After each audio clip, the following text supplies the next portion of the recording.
my gosh, you scared me. I know. Always. The dreaded, yeah. I probably warn you guys what's coming.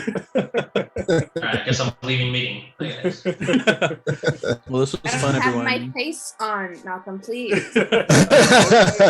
Don't say anything incriminating. I figured you guys might want this one recorded, you know, for this especially about how Ohan is a drug dealer. Don't say things like that, guys. Oh man, I still haven't put up. I felt so bad for Rushan because I still haven't put up the one from 2 weeks ago. It's fine. I'll watch these two But together. put them all together. Yeah, they'll be like a mini series. It'll be great. It will be Storm King's Thunder Endgame. There it is. I'm just happy that I could join like for the last few of like sessions. But yeah, hopefully next campaign I could start fresh. I'm ready. I'll just reset Kenneth to whatever level that's at and just give him amnesia again. And just slowly as the campaigns go through, he'll just be getting older and older. I can't wait to introduce Bilger in the blue Dragonborn. Or maybe the next campaign could be like a prequel to Kenneth. Oh hell yeah! Yeah, hey Jameson, at the end of this campaign, at the very last, right before we fade to black, can't you just hit his head on a branch or something and forget everything? just something really stupid. Yo, like you takes know what, off his though? helmet to eat some soup and just slips and just hits his head. I don't want to keep talking because I know Malcolm wants to start, but yo, a prequel campaign would be fucking epic. Imagine like all of us as teenagers, like before all the bad shit happened, like going I was on thinking more adventures like and shit. I think he's just ready to play Kids on Bikes. Yeah, you want to play like Kids on Bikes. I really want to just play Kids on Bikes. That sounds like Kids on Bikes went really well. Yeah, there were children with braces, Aramis with acne, all of us running around. Good time. That depends on everyone's character age. Because Kenneth is 32. Oh, Ebony's definitely just like a brat. It's just like the popular girl in school who's just annoying. I can't imagine us just trying to avoid every enemy in this game. I can't imagine that. Should be interesting. We have to survive so that these events can happen. All right, good stuff. Let's do it. Let's do it. Let's see here. You guys should be able to hear sound. Yep.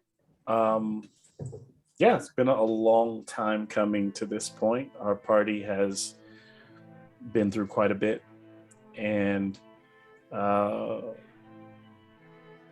this quest to save, they've definitely bonded in a short time. Some of you long time that you've known each other, and others the short time that you've known each other. And there seems to be the kind of this recurring theme of family, as you spent a lot of your time searching out and finding others' family members and trying to make them whole. I think that's been a very interesting thing in this campaign, and considering the fact that King Hecaton's family was doing the same thing, and in a weird way, you guys are kind of bringing things full circle for the Storm Giants of the Ordning. And so what I'll say is, I think we all know very well how last game went. You had a harrowing time fighting the Afridi Adramelech. Durga destroyed him, freed her mother Maya. Maya used all of her great dark power to not just transport you all back to the material plane, but to also bring the palace with it. Now floating above Baldur's Gate, the city that holds secrets for many of you, definitely for Aramis. It's the place that Ebony was traveling to for her grand performance, as well as Jinx has had the vision when she died that her brother was here as well. Hecaton is struck with shock as he is witnessing his people destroying Baldur's Gate. That's where we're at right now. Is there anybody that wants to add anything to it, or anything that maybe I didn't forget, or you think that's important to share before we get started? We all had a long rest. Unfortunately, Very long rest. We're all level 20. Fortunately, Gotta you all shoot did my shot, level gotta up, shoot my shot. and you did level up. So any hit points you would have gotten from the level up Oh, cool. stand, any spell slots you get from the level up would have stood, but you are still down whatever spell slots you used last game.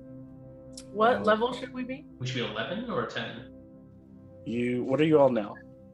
We And we we were just leveled we up, leveled we'd up be to level 11. 10 before the fight Oh, okay. I didn't realize that. Before the fight with with Adramalek. Yeah, so we're 10, right? Yeah, I'm 10 right now. I'm 10 right now. Yeah. Yeah, me too. Okay. Yeah. Got it. I didn't tell you guys to level up last game.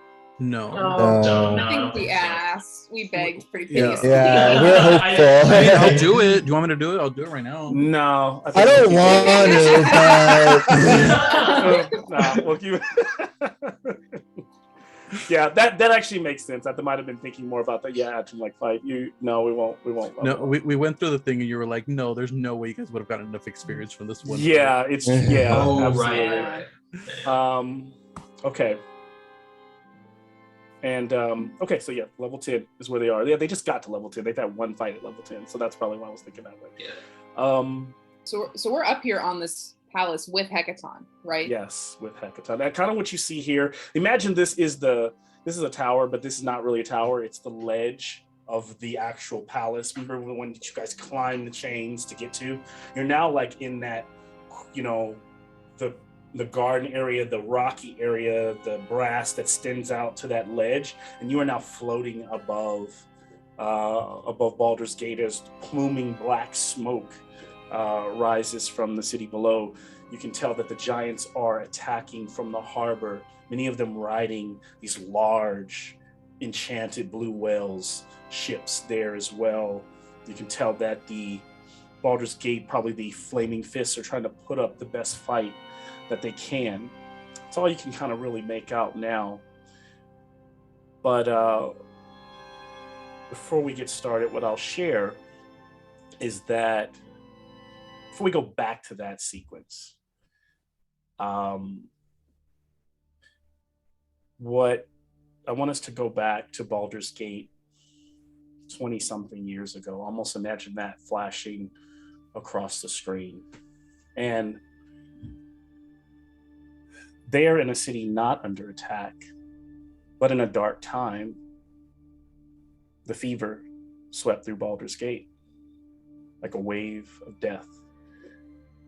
Nearly every household, rich and poor alike, found themselves locked indoors with fear of tainted air.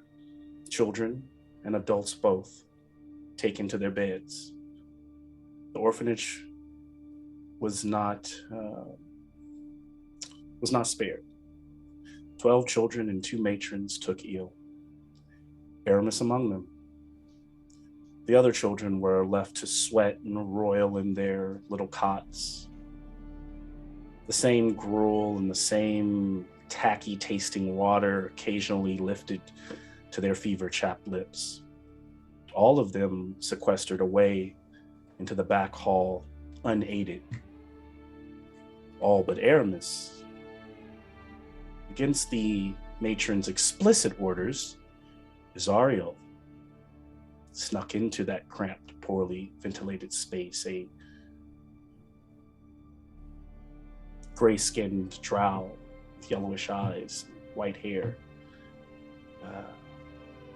There in that poorly ventilated quarantine wing, he brought flagons of soup and tea steeped in herbs, hidden beneath a dark cloak.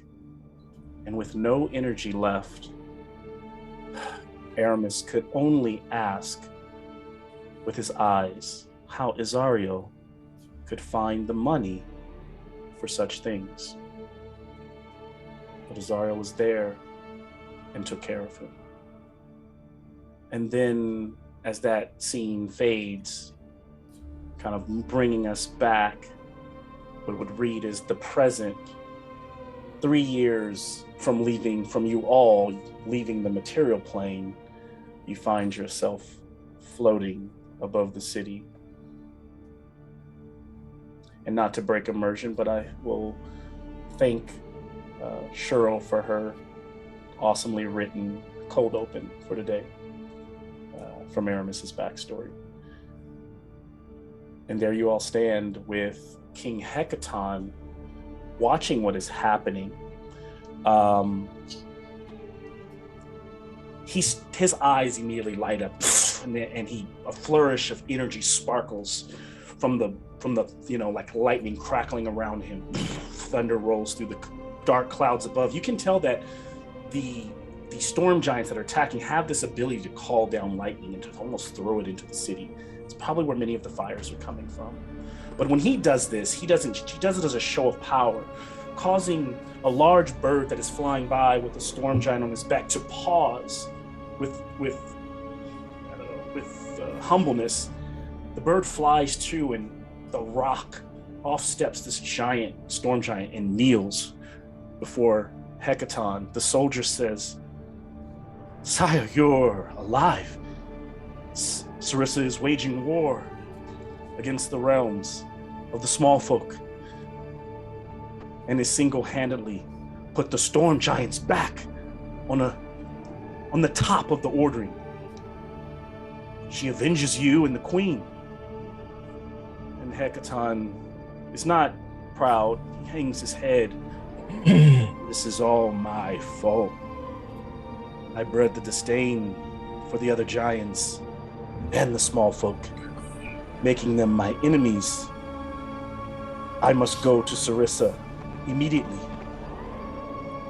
Suddenly, Maya, Durga's mother, stands wearing this black tattered dress. She begins to hold her hands out over the city, and almost as though she is channeling her power, trying to take in, slowly walking by and touching some of you.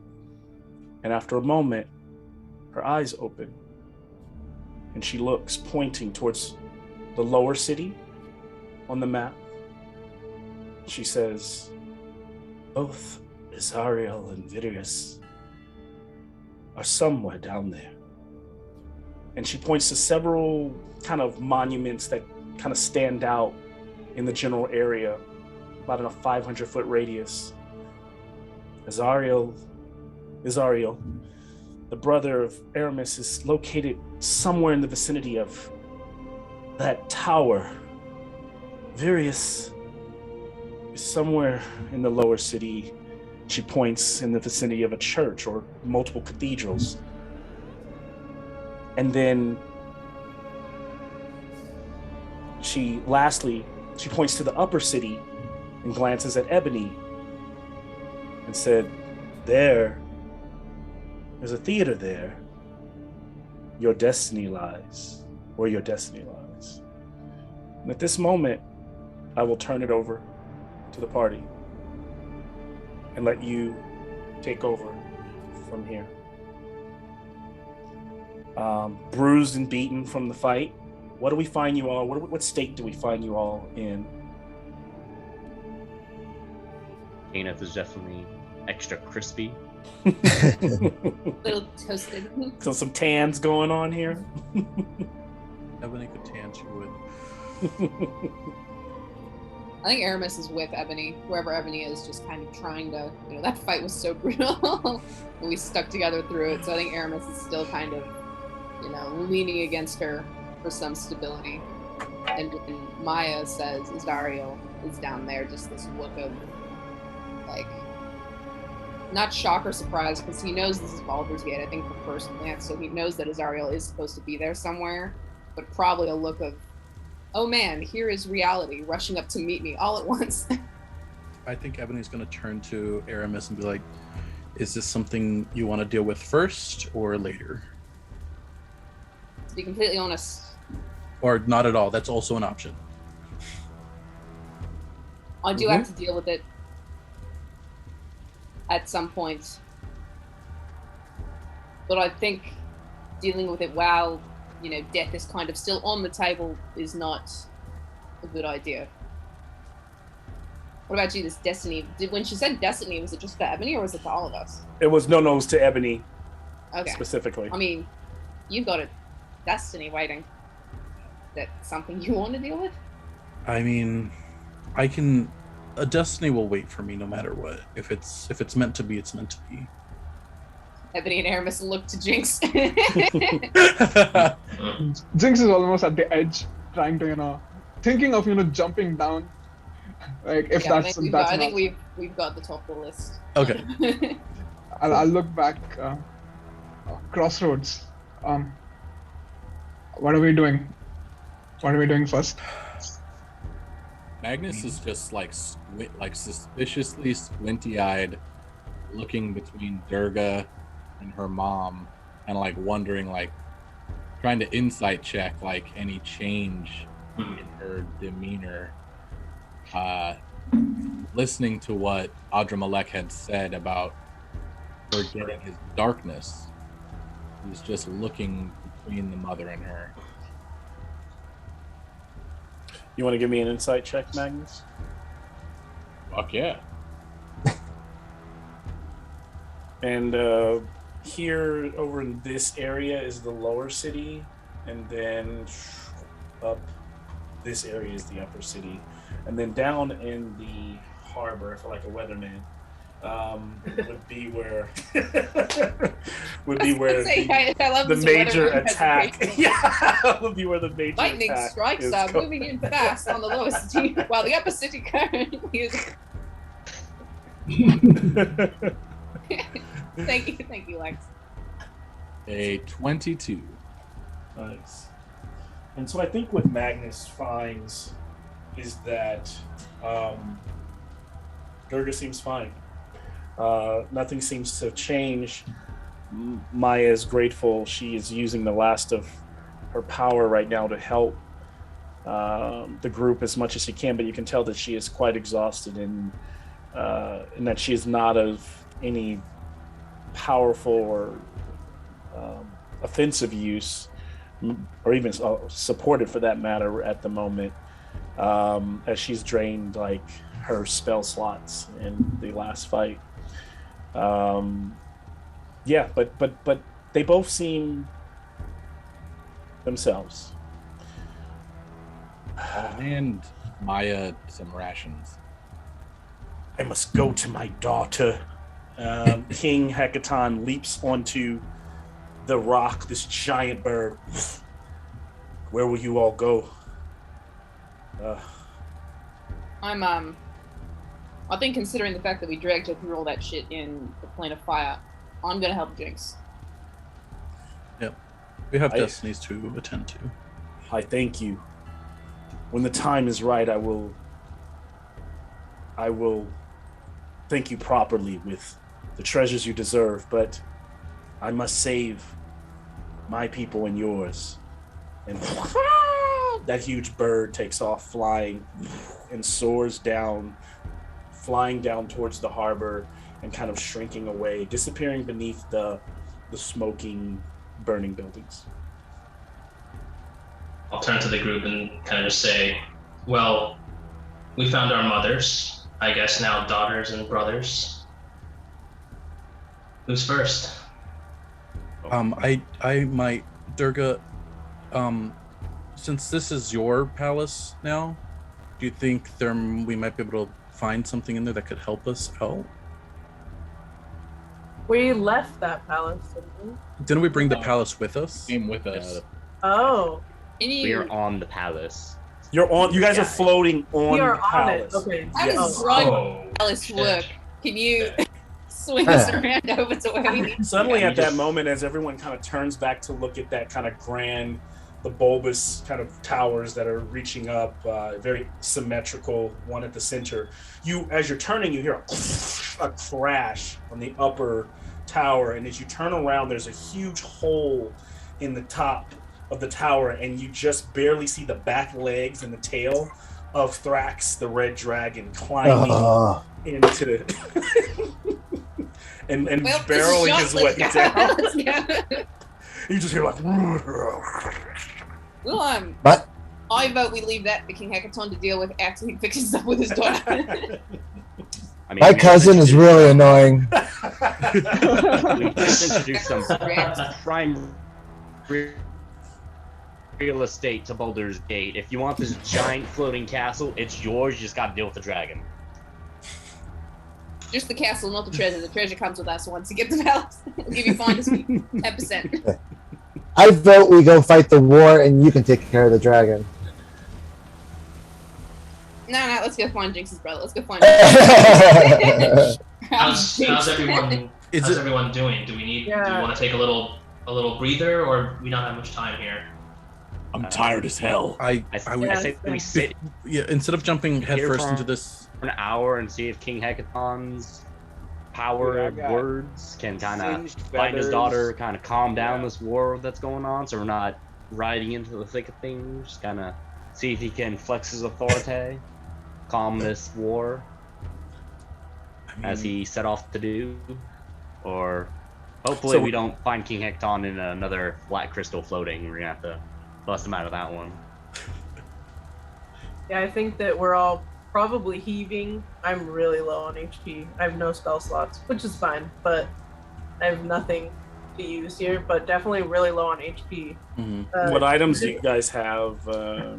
You guys have items worth using, or I'm also gonna while we're sitting here talking, I'm gonna put together my pearls of power. oh, I the got pearls, it. the, And you pearl- said that- I the don't have pearls of anything. power. No. I have You two said spell that scrolls that Maya's- will not help. Durga would turn to Maya and ask her, do you have any ability to heal our party? Left. She, I know you're really spent. Because I gave her all my lay on hands, so she should at least have HP. she has HP, but Yeah. when she goes to try to dig at the fabric, try to pull magic out of the Weave. fabric of reality and weave it, she collapses, kind of clutching her chest. I'm sorry, my daughter. I am spent. She's gonna hug her and be like, okay. And I do want to say to her, we should find somewhere for you to be safe. I don't think you should come with us. I think I know the palace like the back of my hand. Maybe I should stay here, unless you recommend else. I do not fear the dragon wants me. Yeah, he just let him have all the treasure. We sort of said it was his. Ah, that makes sense. He's been wanting that treasure for many years. And she kind of like cracks a little smile. And I think he knows where Adramelech keeps it, as Adramelech took his original lair from him and built the palace around it. Yeah, that explains a lot. That explains a lot. I think I see his point of view a little bit more. I love You Malcolm's wanna- rose right, okay. smile. Did I say can't when I froze? No, you were just- Good. Oh man. Yeah, I don't. We rest for 30 minutes? But is the dragon trying to make its way inside? Or It's It's already inside. inside. It's inside. It's sitting there with the treasure. I this heard thing Malcolm is say massive. long rest. I don't know what you guys are talking about. We are not gonna long Wrong rest. audio, man. We can at least short rest so we can do some hit die to get HP back. Yeah, that is true. I'm in for a short rest, yeah. Do a short rest. Yeah. Roll some hit die, Let's And then- gather our and then go brother hunting. Brother hunting part 1. brother hunting. Yep. Yay. Catnap. While you guys are sitting there watching the pluming smoke, trying to catch your breath, all of this has gone by with maybe about 20 minutes, or within this time, not even 20 minutes, just the time that you've all been spent just talking. Suddenly a large crackle from the heavens as lightning slams down and shakes the foundation, slamming into the palace. some kind of magic, as you see it strikes multiple other spots in the city, but the conduit, the metal, maybe it brings it directly to the palace. I need deck saves from everyone.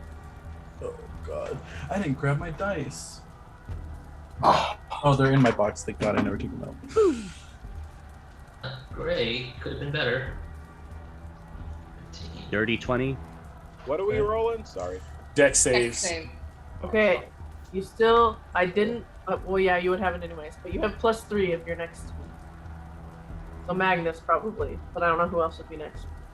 Am I next to you? You guys are on your honeymoon. We're letting you have some space. That's probably smart. It's a deck save 12, so just to let everybody know. 12 I got a 23. Okay. Anybody else? Okay. 19. Okay. If you failed, you will take 3 lightning damage. Dude, is anyone down from that? Someone might. What is the failed for? 12 or The deck less. save, Oh, okay. 12 or 12, yeah. If you fail, you will take 6. As it slams into, kind of rolls across the palace, you realize that even sitting here, trying to sit here for an hour, may not be safe. Do you continue with your rest as that has started your rest over? I'll tell the group, We like, gotta move. yeah, I think we have to move, but also my healing powers are not great. Like, they're not really strong, but if you stay near me in battle, I can at least try to keep you alive with a few HP if you need it. So stay close to me if you need that.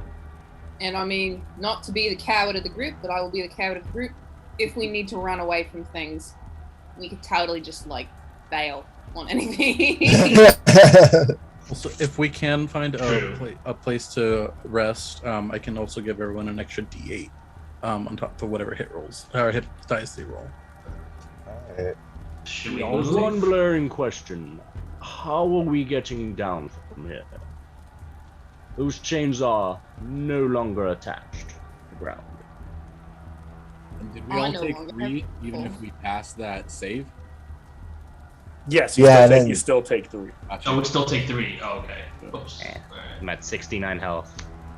That is Nice. all. Hey. Oh yeah. We are all teenagers. So, Yeah, how are we Giggity, getting giggity. down? Yeah. Kanan did say that question about how to get down, so. Yeah, I was Yeah. just making sure everyone else kind of like talked their How thing how through. high above the city are we? Very. Hey, Malcolm. Yes. So if I spend a key point, I can reset on a short rest to full hit points. Oh. On a We didn't short get rest. you haven't gotten a full short rest You yet, haven't or- gotten a full short rest. No, I'm just saying once we get a Once full you get if, to one. If Okay. we do it, you'll go with that, right? Yeah, that's fine. That's awesome. And Hey, Doug's mom. Yeah. Yeah. Can anyone And so find us? she This is Doug's mom. Ma'am. tells you all to kind of like gather around her, and just kind of touch her in some place where Respectfully. you're respectfully, where you're Don't connected. say that. Don't say it. Please Someplace, you gotta be clear, please. And so as you do, she grabs onto her daughter Durga and another arm onto Travis. Everyone is kind of like connected, almost like all hands in. And she goes, okay,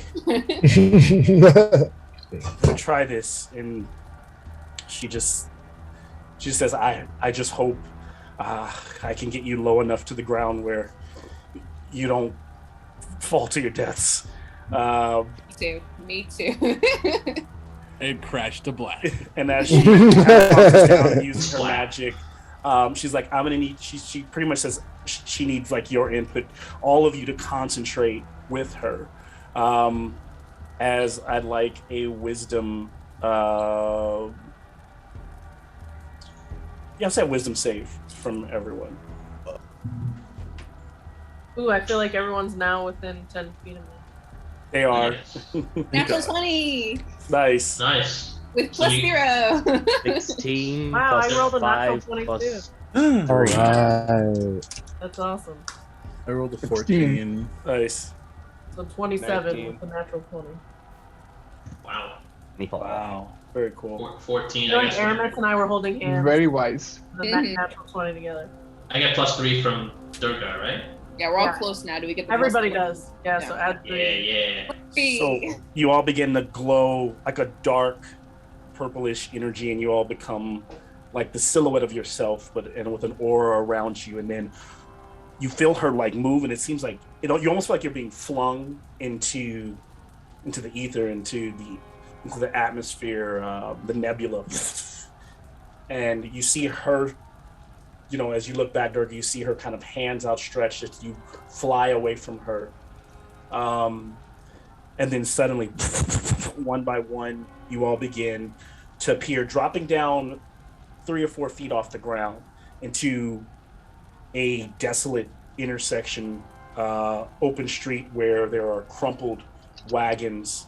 You all do your best, superhero landing, whatever that looks like, as you plant yourself. No one, I think, rolled low enough to spill. And from this perspective, the city is in bad shape. And as you guys collect yourselves and wipe the dust off, it sounds like I heard you were heading towards finding Jinx, brother. Yeah. Aramis is gonna procrastinate on this shit for as long as he can.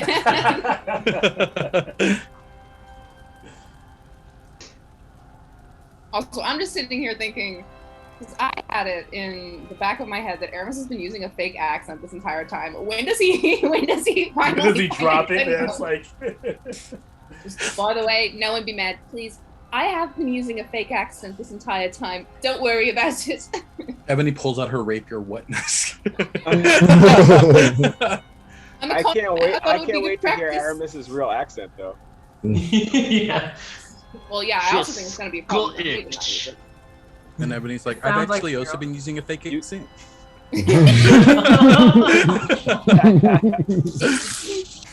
Big accents for everyone, yeah? I'll look to Jinx. So your brother first, then. Yeah, What is he let's on? do it. What does he look like? Yeah. Oh, well, description. I know you're, I got- I know you're a tiefling. Is he also a tiefling? Yes, he looks very much like Magnus here. I haven't seen him in a long time though. Same color, red tiefling. Like he's quite older than me.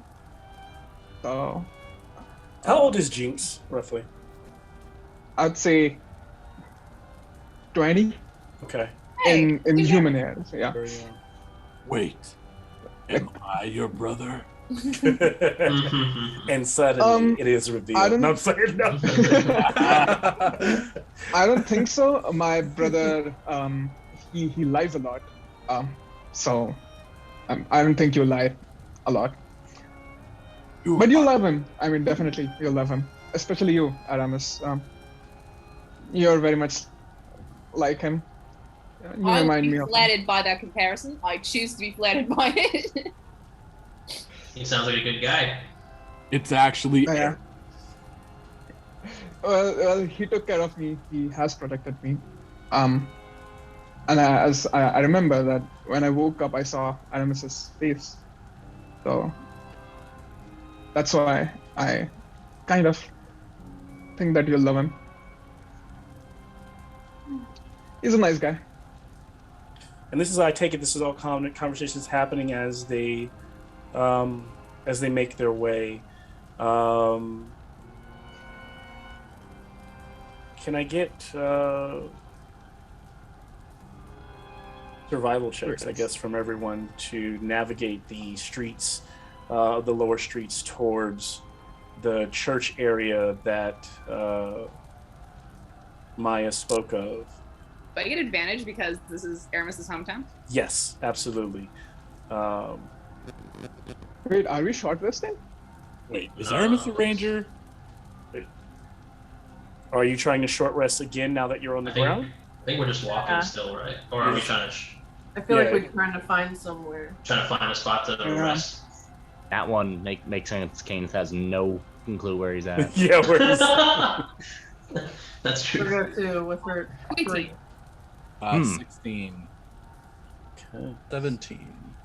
So is it an 18? So I hear the 18 so far seems to be the highest Or from. do I Hermes? get Durga's +3? My It was a check, not a save. Oh, is it Not just a- on saves? Yeah, it's only saves, but it is all saves. Okay, cool.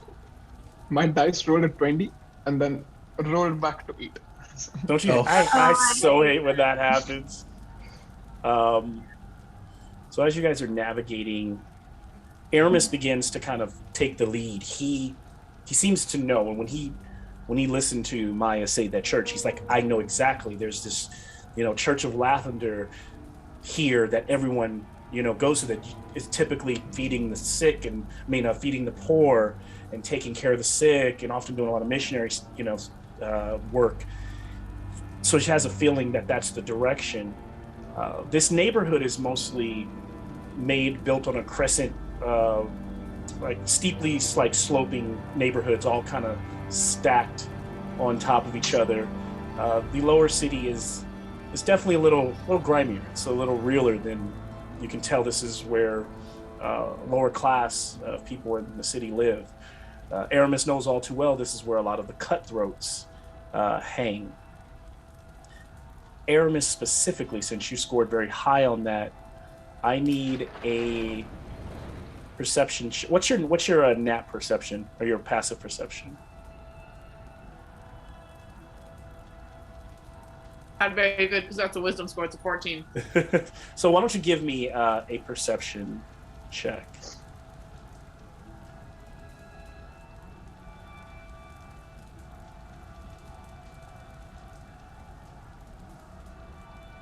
It was a nat 1 with a +4. Oh my gosh. Okay, I'm gonna go with your passive. Zario's gonna pop out behind any corner. He is way too distracted.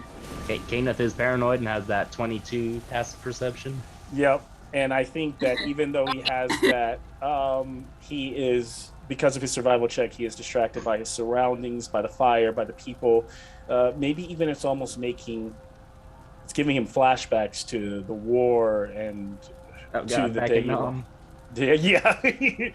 So as he struggles a bit, suddenly you all are working your way through a very tight alley on either side. One side, the buildings are pluming with smoke, and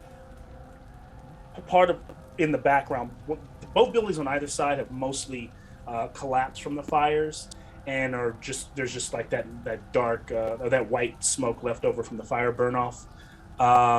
Things kind of charred.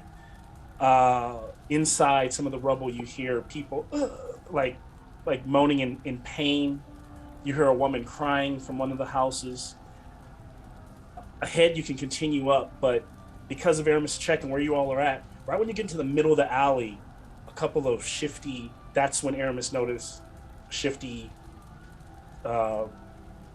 image above her. 2 crossing out in the street, 2 crossing out behind you. All of them cloaked like bandits. One thing you notice that lets you know who they are is often when you were in the city, some of those trying to prove themselves to Mehad would wear these wooden hyena masks. Mehad himself is a gnoll, and so that scraggly jaw, even though they're just masks hanging down, it almost looks like these gnolls, as they pull out their blades, are standing before you, stopping you from going anywhere in this alley. Aramis is gonna step forward. He's gonna look at these dudes. Gonna look at the destruction around him. He's not even gonna try straight up. If he's wearing his hood. Hood comes down you guys need to get a hobby. This is ridiculous. Right now. Come on. Just in my head couldn't handle me. I escaped the first time. Think I'm gonna let you guys kill me now? Please flee. In that moment, he has as he's kind of puffing his chest out and being as intimidating as possible, he has that a flashback just very quickly to when he's in the presence of Jaster Mehed. That toothy grin on that that hyena with a patch over one eye and that yellow thick grime on the teeth. So this is this is the brother, says Mehed. Aramis fought to keep his lip from curling in disgust. Awfully delicate little thing. Aramis opens his mouth to retort, but Azariel beat him to it. He's smart, he said with finality. Smarter than the lot of your idiots and these idiots. And you have working for you. That got him a handful of glares in the room from the cronies surrounding Mahat. But the man himself just tilted his hand back and laughed. That's what I like about you, Grey Wolf. Never afraid to piss off someone bigger than you. And he kind of stands from his desk in his room, towering over both little brothers. And he gestures at Aramis. I assume you passed it on to him. Jolly for me. And there you are, back in the alley. You want to give me a intimidation check? Can I give her the help action? Yes, you may. As and I have my fangs start kind of like coming out. And I imagine that everyone has, with Magnus, there's all of you have some kind of imposing threat. So for the party, I'll just give you advantage. And that's what the help action is. So I'll also add a +2 to it for the whole party. That brings it up to a 13. Okay. D&D Beyond has my life in its hands. Oh man, that's crazy because the DC was a 12. Yes. Look at my pussy. Huh? Come on. Try me. That they're trying to put up a good fight, but then they're also realizing you realize that these thugs, they're looking to terrorize easy prey. They're trying to grab whatever they can while the city is in disarray, while the guards are distracted with this, with the storm giants.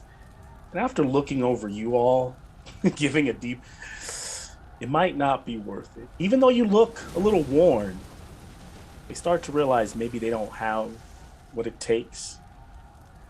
The one in the middle of the street staring at you. Aramis gives an exaggerated bow gesture down the street. Fine, but don't come back through here. And if you see my head, tell him I've got something for him. Kenneth will sheepishly put away his tiny coin purse that only has 5 copper in it. Kenneth, please let me handle this. And then he removes his mask, and as he removes his mask, what you see is just a disheveled, grimy little man. Has a cleft lip from a scar, probably from a knife fight or something worse. And he just says, one eye is like dead and kind of cold, kind of glossed over white. He says, you must not know. We are leaderless. Mehad is dead. Aramis kind of like killed by the leader of the Nine Fingers. History check for Aramis. Advantage history check. History check. Okay. Man. God, okay. I thought you might do this to me, but a lot's happened while you were gone. 3 years plus the amount of time that he was gone. Anyway, wow, D&D Beyond hates me right now. 16. Still good enough. What you know, even back when you were growing up, is that Mehad was a low-level baddie, and of all the multiple gangs in the lower cities, all the different crews jockeying for position and for power in Baldur's Gate, there is only one that they all answer to, and it often sometimes will use their power to almost to acquire other crews. This is clearly not the case if these guys are still acting as Mehad's men, maybe they're the last leftovers, the stragglers, but that leader was always known kind of at the highest level as the Nine Fingers. So I believe these guys that You believe it makes sense what they're saying. So Mehad has did something to cross the leader of the Nine Fingers, and he's now no more. But the Nine Fingers, who that is, it changes so often on who the actual leader of who actually holds that mantle. It's a title. Aramis probably like takes a second as he like thinks about it, kind of like a relieved, almost like sobbing laugh kind of comes out of him for a second, like, thank you for telling me. And then he like touches that debt coin that he's got tucked away in his tunic, like, huh. And they slowly begin to step away and disappear into the smoking ruins and heading off to terrorize someone else less fortunate. You guys continue on? Continuing on, I think Aramis would, as they go now, sort of picking streets, Aramis would be kind of giving parts of his past now to everyone, kind of answering like, yeah, Mehad was the dude that I used to work for. He tried to torture me and I got away. That's why I was up north in the first place. And then,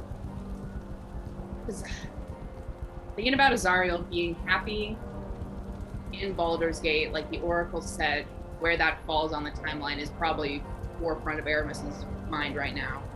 Which happened first? Did Mehad die and then Azariel started living happy? Or was Azariel living happy and then Mehad died? Is just the current nod he's turning over in his head as he goes. And so as you go, just make sure I'm not stepping on anybody else that might want to respond to Aramis. Say, Aramis, it seems really convenient for you. So the debt no longer an issue, I take it. It sounds like it. I mean, I haven't been that lucky, I don't think, ever in my life. Aramis, do you get to keep the money, or do you have to? The selfish part of me says that I should keep it, but without Head and without my brother, honestly don't know what I'd spend it on. I've been working on paying this debt off for years, and I never really thought about what would happen after it was paid. I thought I wouldn't have anything left. Well, you'd still have your life. I do like having my life. Thank you, Kenneth, for keeping things in perspective. I mean, you know what? If Bahamut wants it back, I'm sure he'll ask for it. So, in other words, just keep it for now. Turns out it was all an illusion. There's no gold in the bag. Yeah, that really. Oh, the debt you paid was the friend. Do you want to check the bag to make sure the gold is still there? That's so funny. Bahamut's there like cracking. The gold is still there. Bahamut already snuck it out. Bahamut already snuck it out, bro. The gold is This still motherfucker there. comes and you're trying to steal me. He sold you oregano. Bahamut was Tiamat all along. Oh man. Don't Yeah. say that.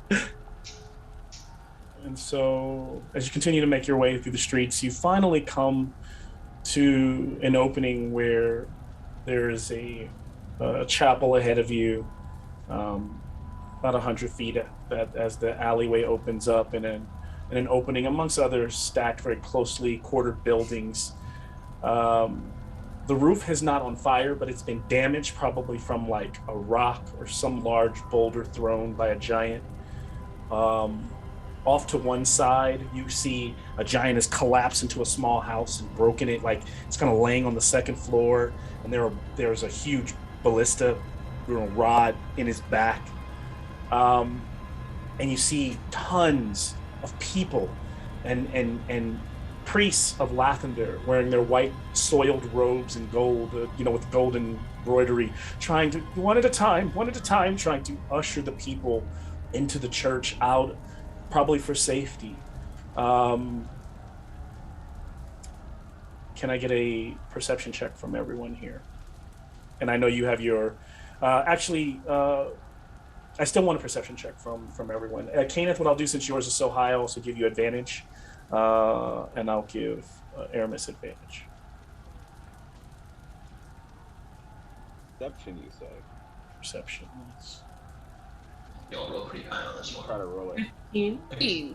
And also my second one of the night. So D&D Beyond has. Wow, D&D Beyond just fucked me. No more tonight. Done with that shit. No, it's good. You kind of used up all the bad stuff now. So once the battle comes, The only good Oh stuff. boy. So Ohan, you got a 21, or was that from another roll? 23. No, 23. I got a 21. Yeah. Okay. And so a 23 from Kenneth as well. 20 So- for me. So it's a so Quinrich, maybe with Aramis still thinking about everything that's going on and seeing the people, and Jinx is looking for a brother amongst the crowds. The two fighters standing close to each other, looking around for danger to come at any second. You do spot something interesting up in the church, like not even in the tower, but outside of the tower on the roof, standing on the pinnacle of where the point, kind of crouched down, almost ninja or Batman style. You almost wouldn't see him as the smoke wafts over, is a figure. Another rogue-like figure that you might say looks like someone like Aramis or an assassin, dressed in that way, cloaked, hard to see the face. Unlike Mehad's men, not wearing this long, wooden mask that looks like a hyena. And what's different is a billowing gray cloth on the figures, around the figure's mouth. You notice I'm gonna lean down to Aramis and be like, "Don't stare, but someone's stealing your look up there."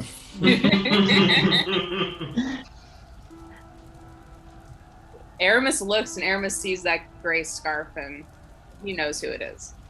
He knows who that is immediately. Then Kenneth will say, "I said don't look now." Okay, don't look now, buddy. I kind of have this thing going on right now.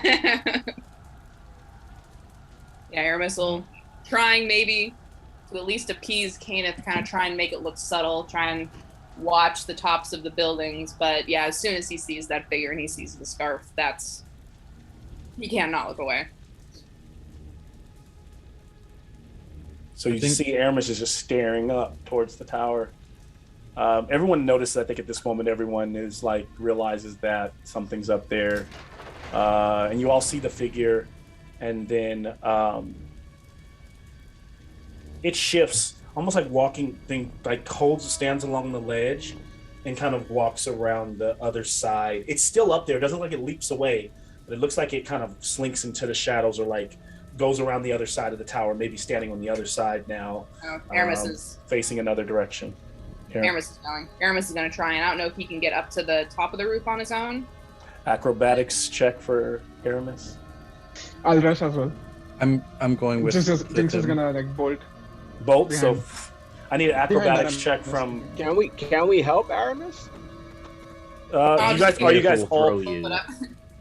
I think here's the thing. I mean, I guess you can, but if he's just reacting, and I can imagine like your lighter character's reacting, and you could just you could pick him up and fly him, but some of you are like, the more of you that go, the more of you kind of stand out. I don't know if Aramis is trying to sneak up on this character, or Aramis is going. Just going. Jinx and Aramis, everyone else I might allow if you say you're going, but right now those are the first two that jumped. So I'm also going. Okay. Where you going? I'm not leaving Aramis. Acrobatics check for Ebony, Aramis, and Jinx. Only Swear to God, if I fail this, I I have a got a plus 10. 12. Wow. Oh, 29. I thought he was gonna say 1. That reaction did not reflect what that roll was. So. I rolled a 17, so it's not like I was like, oh, net 20. Anything over 15, you're always like kind of reasonably sure it's going to be good. Yeah. Speaking of anything under that. Yeah, I got a 10. No, Jinx. So Jinx, you're kind of like, you almost like you're using the, if I had to use like some visual aid, right? You guys are scaling the side of this church here, and so it's almost like where you kind of slip, one of the cobbles or one of the bricks slips out under you, Jinx. Aramis catapults off your shoulders up to another ledge, and you're just right behind him. Story time. Let's go. Ebony is like crawling up. You guys are all kind of making around the same time. What'd you get? I want to do the Bayonetta flip. Yes. So as you all land somewhere on that roof area, you realize approaching. You kind of, I know you're not really up here in the sky, but I'm just putting you up there on the roof to symbolize. I imagine Boo is probably down like I could have just taken somebody.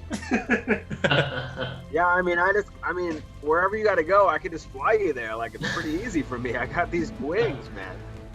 Now, as you get up there, as you claw your way to the top, some of the shingles slipping, you see Aramis, you see the figure kind of see you and like you can tell the kind of move it's going to do. It's going to probably leap away, or to try to go into defensive, or maybe leap into the shadows. And you have one chance to. You got the highest, right? Who got the highest actually? Of all? No, Ebony got the highest. Ebony got the highest. Actually, Ebony, I didn't turn that over to you. You have one chance to. Actually, I don't. Actually, all of you, before I say that, all of you give me stealth checks. Because maybe this person isn't running. Maybe they didn't see you coming. 27. Not one. That is. So you didn't see Aramis coming, but Ebony got there first. Well, Ebony came in with a Bayonetta like slam, so she's not being subtle. Yeah. So as Ebony slams down on the roof, the figure sees Ebony, and as it goes to kind of turn and run, Aramis, you're able to intercept from behind the figure. And as you do this, how do you do this? Go ahead and explain it. What happens? Aramis kind of darts around Ebony, runs up as Azariel is like turning his head, like Azariel can't see. But then he just grabs him by the shoulder, like kind of rips him around, like rips the hood off and turns him around and kind of holds onto him, tries to keep a grip on like the front of his cloak, just to like double, triple check to be sure that it's really him and to look into his face. As you do that, I need either acrobatics or athletics. As he responds, like as you go to rip his cloak, he slips away, and you both are like kind of doing like hand to hand, where you're both trying to grapple each other, like back and forth. And it goes on back to them training together. Yes. Give me the check. Only a 14. Only a 14. You need to be on screwing me today. He rolled low, and so back and forth, back you get your chaining, and then grab and spin him, and rip the cloak off, and from behind, what you see standing before you is a deep red-skinned young man, and Jinx sees the horns from behind, and the cloak comes off, and You must be like holding the gray spear. Who are you? Who am I? Who are you? And he like palms you and like punches you in the chest, and he like brings his dagger out, and as you see the dagger come out, yeah, Jinx. Thank you, Jinx. Thank you, Jinx. Brother, and I'll just go and hug him. And Jinx hugs him, and he's so surprised that the dagger in his hand, and he just slowly lets it go, and he goes, Am I dreaming? I'm so glad you're alive. And his eyes kind of begin to water. Where have you been? I thought I lost you for good. And look at you, you're skin and bones. I could do more than that. You could tell he's kind of speechless for a moment. Before he speaks, is there anything that you would say? He's just kind of in awe. My sister. I'm just gonna punch him strongly in the stomach. Oh, yeah, okay. That's How my dare you leave me? You didn't. He kind of steadies himself and kind of almost like shot is going around all of you as you're standing up there. Everyone down below, you can kind of see what's happening as well as the fire, smoke kind of wafts by, and you can tell that there's a conversation being had.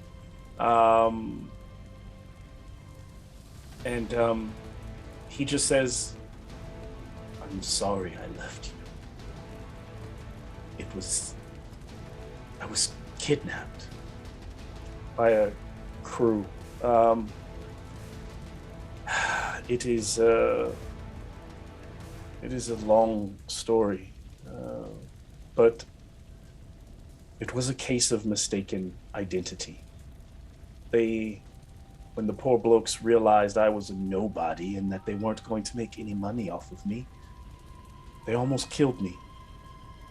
But I showed them my worth, sister. I showed them that I had the ability to cheat, to deceive. Yeah, you did. To steal. And to unfortunately even kill. I made a name for myself, and I now stand with the leader of the Nine Fingers. Wait, does he really have 9 fingers? What happened to his one finger? He doesn't. I think the original leader did. Oh, I don't know. But the ones who took me were, they call them the Hyena Men or Mehad's Men. But when I joined, with him gone, it's been much better working for the leader of the Nine. I'm just glad you're alive. Where have you been? And he kind of says, I am sorry. Where did you go? I've been searching for you. I don't know how, but I somehow got teleported into the fire plane. These guys. Oh wait, let me introduce you. Hey, Aramis. This is my brother, Various. Various, Aramis. It looks like you have other friends down there. Side-eyeing this guy so fucking hard. Guys, Like this guy. my brother. I found him. Yeah. I'll just shout down. Do you want to bring them to me, or we can all go down? It might be a little easier. And he just kind of slides down grabs Jinx by the hand, and they both kind of like surf down the sides of the shingles, and he jumps off and kind of tumbles and lands on his feet in front of everyone.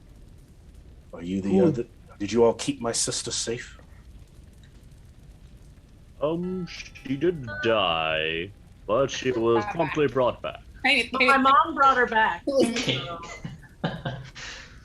Why are you so reckless, little one? I can't. And he kind of moves your hair. Like, death already? I'm back, right? It's fine. One night, he pulls you aside. One night, you know me, I'm deceitful. I read your book or writings you were keeping, your journal. Orcus? Really? Are you crazy? Well, I didn't know what I was getting into. Yeah. Well, we can talk about that later. But I'm glad you're well, but you should not be here. The city is not. This is not going well. We should get you out. You and your friends should leave. There is a sewer, a passageway to the sewers inside the church. That is where we are sending most of the common folk here, the peasants. That leads to the outside of Baldur's. You and your friends are welcome to go. No, wait. We want to find one person. Aramis. He's looking for his brother as well. His brother who? My brother is Ariel. Grey Wolf? Yeah, that'll be him. Grey Wolf, the 9 fingers. Well, you might be in good hands. He is as just as a thief, assassin, crime lord, just as they come. I don't see the resemblance. It's a, or at least it was, a brotherhood of choice. And all this conversation between you and him, Aramis, he almost attests you. He's having in like a thieves' camp, like yeah, just talking. I know that. So he seems to be of the same ilk, not as sturdy. I don't think he's seeing anyone right now as we are trying to protect the city. How? But I How could long take has you to. he been? How long has he been the 9 fingers? Very, very new to the position. He's going on a year now. Who after Mahad's death, he was just around. I am only been with them for a few months now. I am but a grunt, and that's why I don't even know if I can get you. I could probably just take you to. I don't even know if that's trusting my sister here. I could take you to where, if you check out, maybe they'll take you to him. But if you know your brother, he is ambitious and cunning. I respect him for that. Yeah, I'll I don't know if the rest of you want to get out of Baldur's Gate, but I ran from the city once, and I have to do this before I get out of here again. We're with you. We're with you. Okay. All right. Let's go have a reunion, shall we? I love reunions. One brother down, one more to go. One brother down, one more to go. Right. Lovely. Wonderful. Perfect. I'm totally fine. Totally unaffected. I'll just put one hand around Virius, one hand around Aramis, and I'll say, "Let's go." Aw. And so off they head in the direction wherever Various is taking them through the war-torn streets of Baldur's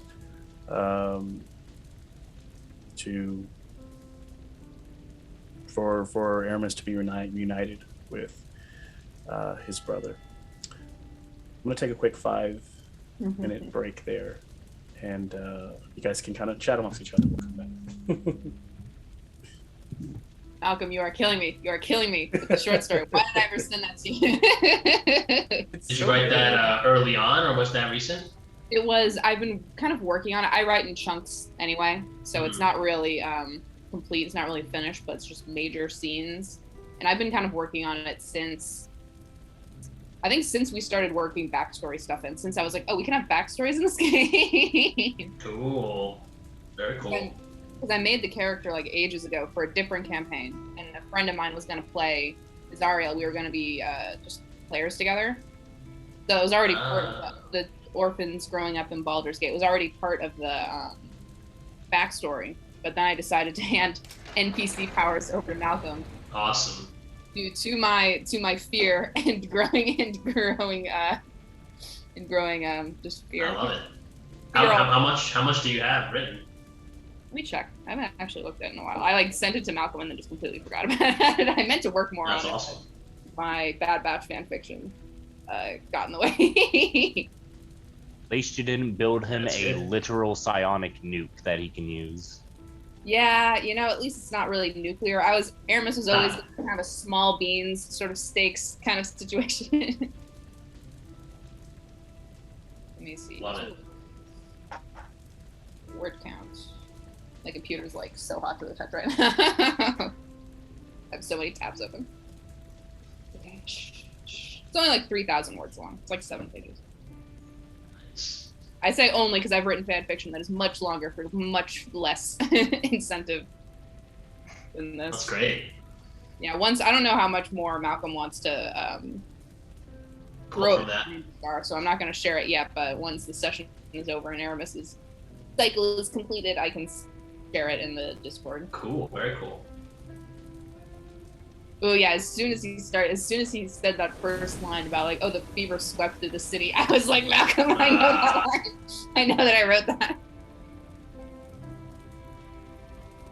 Yeah, I want to write some fan fiction for Quimmer's backstory. Write some fan fiction. Write some It's backstory. Don't worry, Boo has already written fanfics about your mother. Oh God. In writing it, I will say, it helps me kind of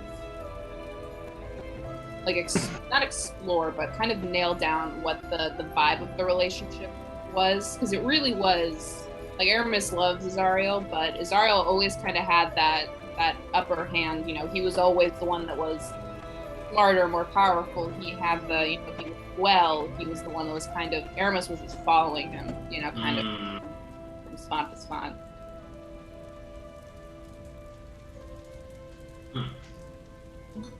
Man, oh man. Although I don't think I remember making Mahata. No, I think I did hand that over to Malcolm. That's So cool. Make him whatever you want to make him. Mhm. I like that.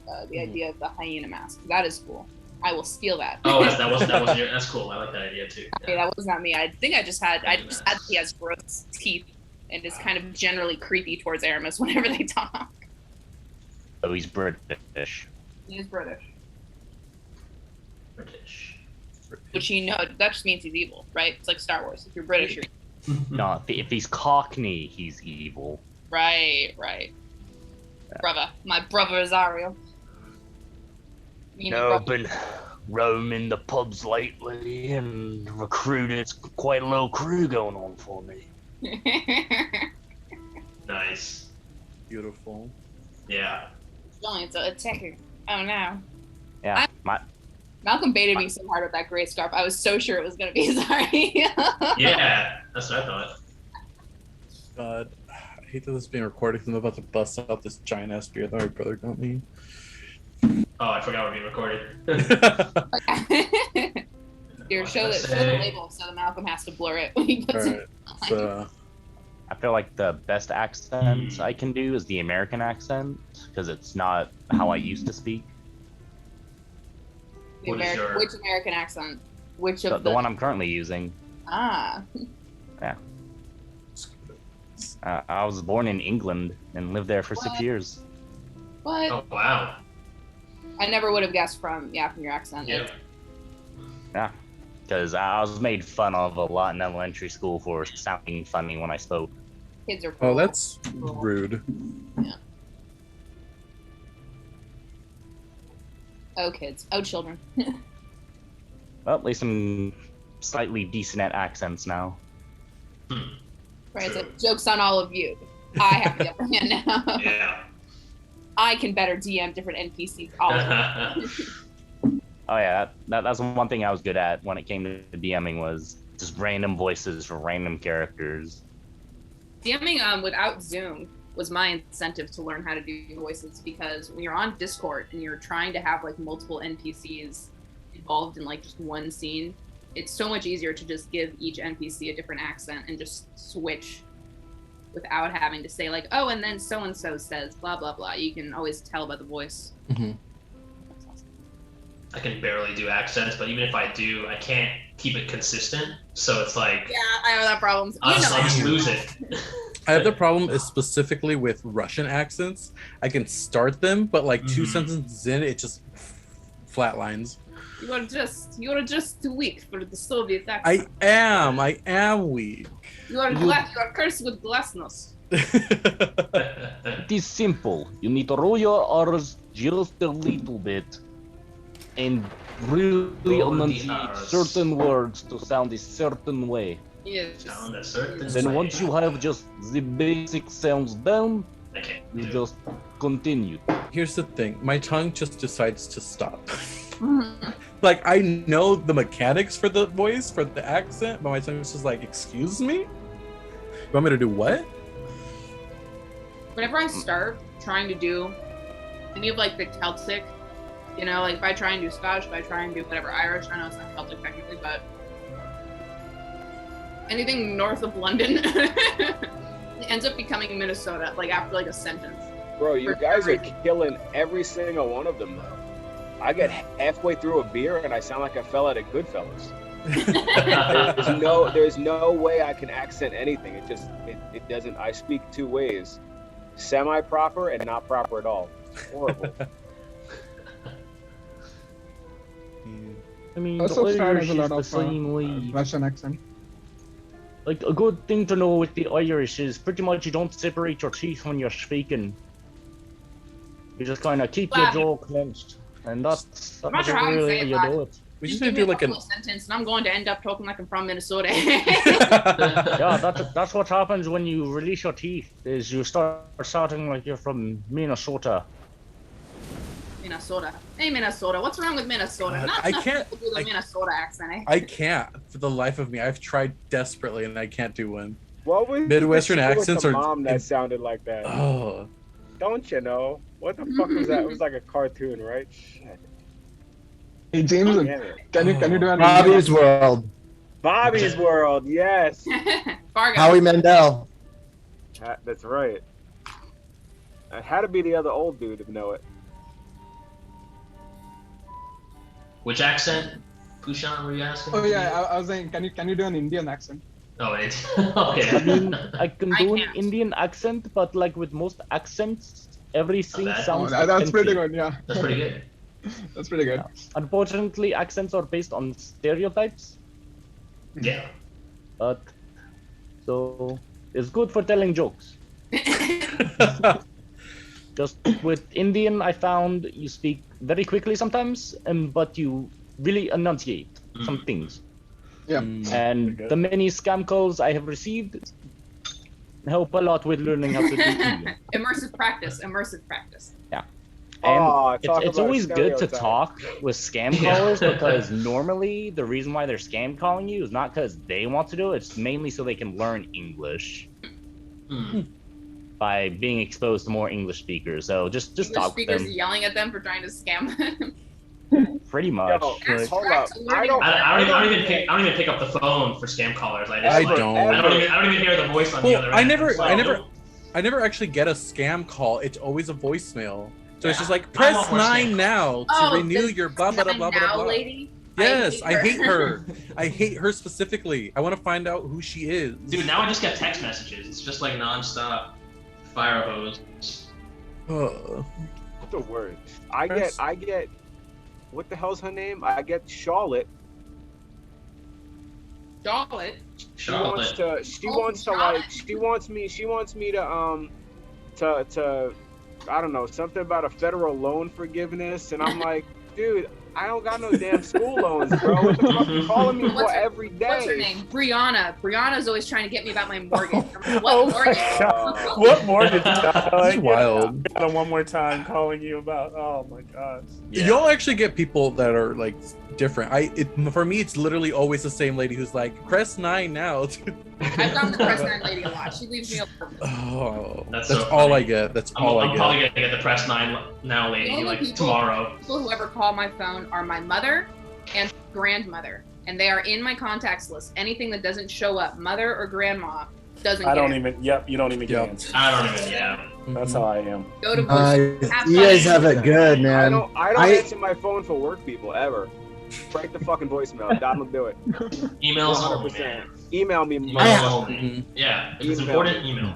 Yeah. Yeah. As a parent, I have to answer every call just in case my kid's school. Yeah. So I always get the We've been trying to get a hold of you for your car warranty. And I'm like, We have been trying to reach you about your car's Extended warranty. The disembodied voice. One now. We have your social security number. Call this number right now. You the IRS, another. Yeah. I always also get the other lady. Federal government's looking for you. The IRS one is actually the real IRS. That's how they make their money. I always get the one that's like, oh, we're gonna close the account now. Call blah blah blah. Nah. Yeah. If you want to know if it's an actual scam call, just ask, hey, what's my name? If you have my number, you must know my name if it's relevant to me. But the problem is like, it's got to be faulty, right? Because like for it to work, it would have to call all different people all the time. But I get the same motherfuckers every day, so like, why? Look, it's the same fucking people every day that call. They just really want to end up in your voicemail. They want to send me. They want my extended warranty. They want me to buy that extended warranty really bad. Really They want that. They want you to get that rebate. They want you to refinance. You know. They care about me so much. They want to buy your mortgage. You know what's fucked up? One of my first jobs ever, I worked at fucking when I moved to Florida for a while. I worked at this fucking this like telemarketing place. You know, you go, they pay you like $8 an hour. You like young kids work there. We were selling $800 magazine packages to elderly people. So like we'd call up like an old person and sell them a magazine package, and a magazine package costs like it was like $800, but you don't know that, right? You don't tell them that, and then they get charged $800. They got like shut down and shit, and I was like, man, I know the motherfucker on the end of this right here. I know who's doing that right now because I used to do that. Horrible. It was you. Who answers Ask the music. and he dresses up like a grandma for his Twitch streams. Oh, Kit. Oh god, what's his name? Yeah, I know he shows up in my YouTube algorithm every couple of months, and I have a good couple of weeks just watching his stuff. Yeah. Mm-hmm. And then he goes away from my algorithm, and I forget about what his name was, and then in a couple of weeks he'll show back up. Yeah. Here, the microphone's catching me. He's gonna be in my algorithm right after this game, I promise. Are you ready to meet your brother? No. All right, on to the theater. All right. Nearly a year. I mean, we can just kill him. Playing this game, am I prepared to meet the brother that I specifically put into my backstory, that I specifically told Malcolm about, that I specifically gave him control over? No. Cheryl, what's Aramis feeling in this moment? Like, no. Fear. Well, because it's right. Aramis can't. Up until this point, I don't think Aramis has been able to accept that there could be a nuanced answer. You know, because Zariel's up on such a pedestal in his brain. It's either Zariel has been lost and I need to find him. I need to be the hero for him that he was for me for all those years, or he completely abandoned me. He wants me dead. He's just malicious, unable to actually have those feelings for anyone. That's why I burned my spell book. Aramis can't really cope with the idea, right? It's like, how do you turn someone who was your hero into a real person who can make mistakes for good reasons or do bad things for good reasons? Because the fact that Virius is even talking about like, oh, he's honorable, you know, as honorable as a thief who ever can be. Oh, he saved me, you know, like, or whatever he said, like, you know, in that flashback, he did save Virius from the boulder getting thrown. And it's like, how can Aramis come to grips with there being a middle ground, you know? Because it's much harder to accept it, you know?